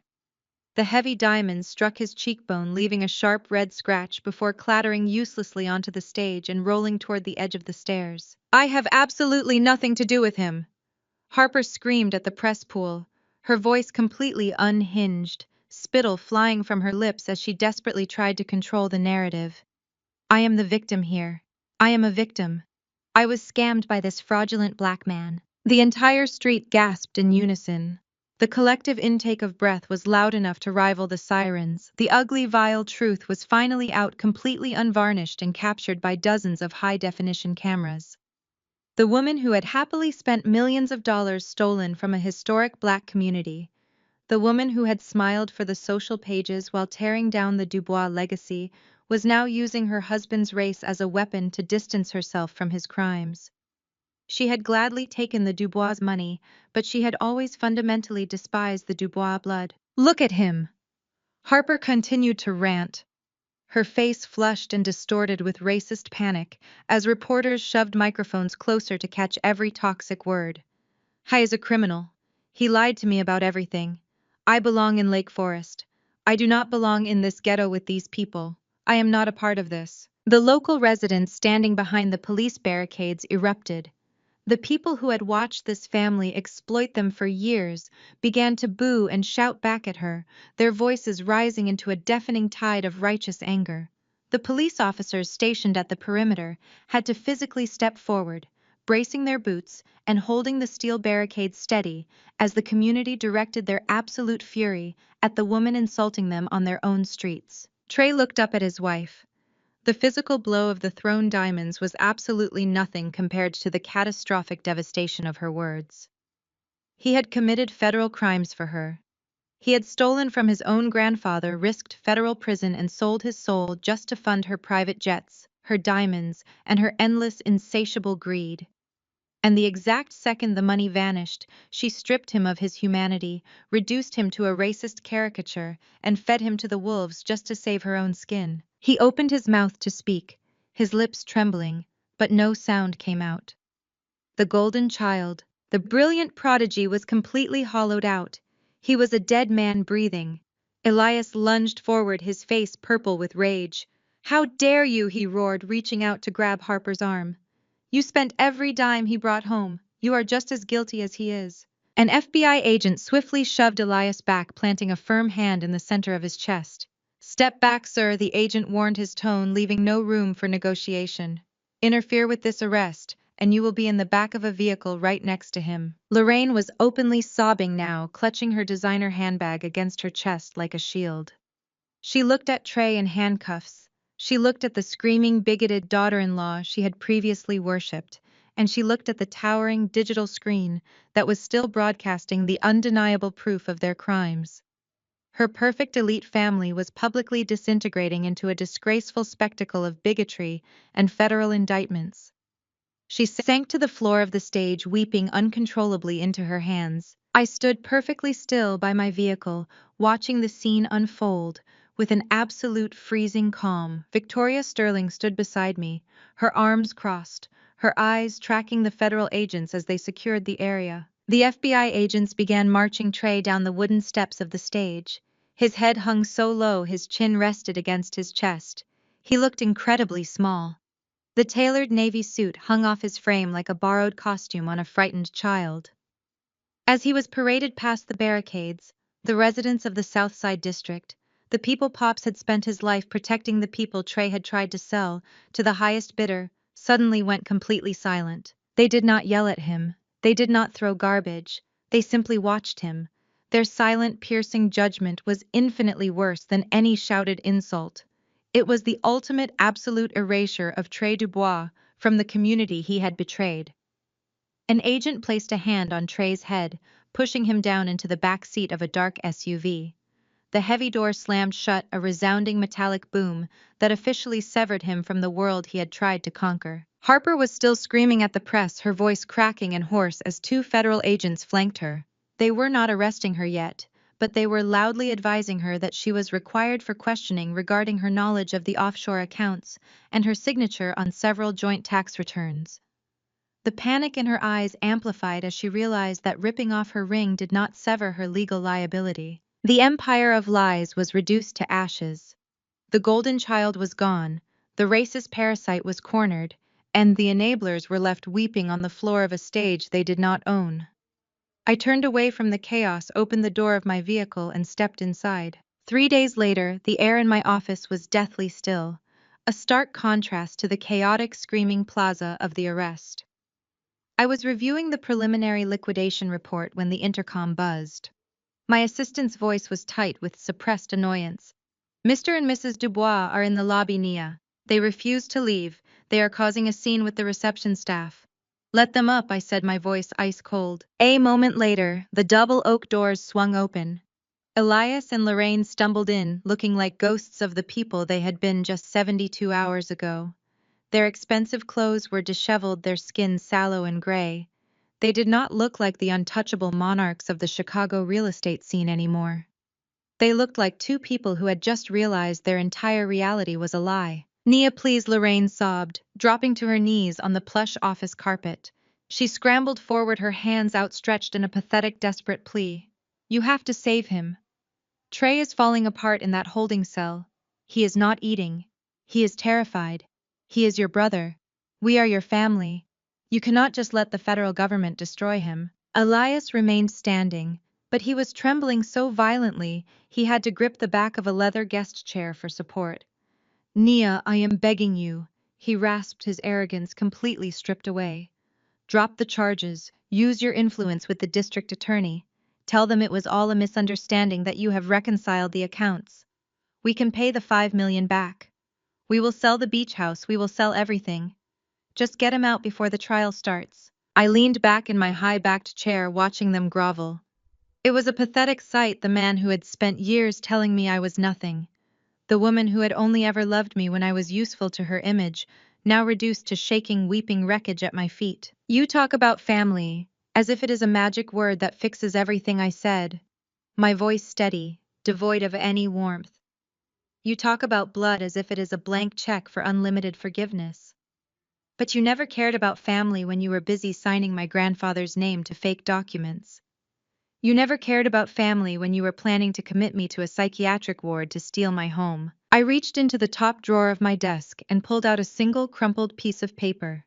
It was the flyer Harper had shoved into my hand weeks ago, an advertisement for a cheap fly-by-night nail technician certification course.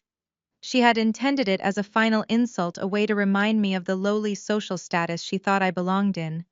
I held it out toward them. "I don't need your apologies, and I certainly don't need your tears," I said. "You came here asking for a way to save Trey. Here is your solution." I tossed the flyer onto the carpet between them. "Trey needs a high-end defense attorney if he wants to avoid a 10-year sentence. Those lawyers cost thousands of dollars an hour. You have lost your assets, your credit is in the sewer, and the trust is completely locked. You need a job, both of you. Take this course, get certified, and start working at a salon. It is honest physical labor. It might even teach you the value of $1 for the first time in your lives." My mother stared at the cheap paper, her face contorting in genuine horror. "You want us to work in a nail salon?" she whispered, her voice full of elitist disgust. "We are the Dubois family. We do not do manual labor." "You are a felon's parents," I corrected. "And you are officially dead to me." I pressed the intercom button on my desk. "Security, please remove these people from the building." Two of my private guards stepped into the office, their faces impassive. My father tried to protest, to invoke some final pathetic remnant of his authority, but the guards did not hesitate. They gripped Elias and Lorraine by the arms and efficiently steered them toward the door. As they were dragged out, Lorraine's shrieks of entitlement echoed down the hallway, slowly fading until the heavy doors slammed shut, sealing the office in a final blissful silence. I stood up, walked to the window, and looked out over the city I now truly owned. The Dubois family name had been a heavy, suffocating cage for my entire life. I had finally burned it down, and the air had never felt cleaner. The morning sun climbed over the Chicago skyline, casting a golden, forgiving glow over the historic South Side district. From the expansive glass balcony of my penthouse, the view was unrecognizable from the bleak, decaying landscape Trey had once intended to bulldoze. Instead of the sterile, towering luxury high-rises, he had promised the neighborhood was alive with the sound of restoration. Scaffolding framed the original brick structures, and the vibrant mural of our family history was being carefully retouched by a local collective. Pop sat in his wicker chair, a thick wool blanket draped over his lap, the autumn breeze playing with his thinning white hair. He was no longer the frail, confused man Trey had tried to commit. His eyes were sharp, bright with a pride that had been dormant for decades. He reached out his weathered, calloused hand, patting my forearm with a steady, firm pressure. "The laundromat is thriving again," Nia Pop said, his voice raspy but clear. "And the apartment buildings are full of life.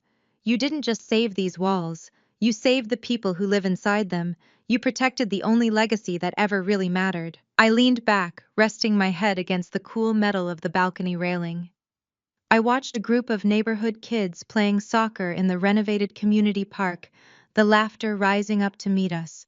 My transition from the rogue granddaughter to the sole steward of the Dubois Trust had been a brutal high-stakes war, but looking at this city, I knew the cost had been worth every cent. You protected it all, Pops, I said. I just finished the job you started. He chuckled, a low, rumbling sound that seemed to vibrate through the chair. You did more than finish it, Nia. You made it yours. I turned away from the view, picking up a crystal flute of vintage champagne from the small table beside me. The liquid caught the morning sun, burning a deep amber gold. I looked directly into the camera lens, the glass cold against my lips. A slow, razor-sharp smile spread across my face, the kind of smile that had terrified my father and broken my brother. The Dubois name was a heavy, suffocating cage they tried to use to break me. I said, my voice cutting through the quiet morning air with absolute finality. They said I wasn't worthy of the name. They were right. I didn't come here to carry it. I came to conquer it. I don't belong to the family legacy anymore. I own it.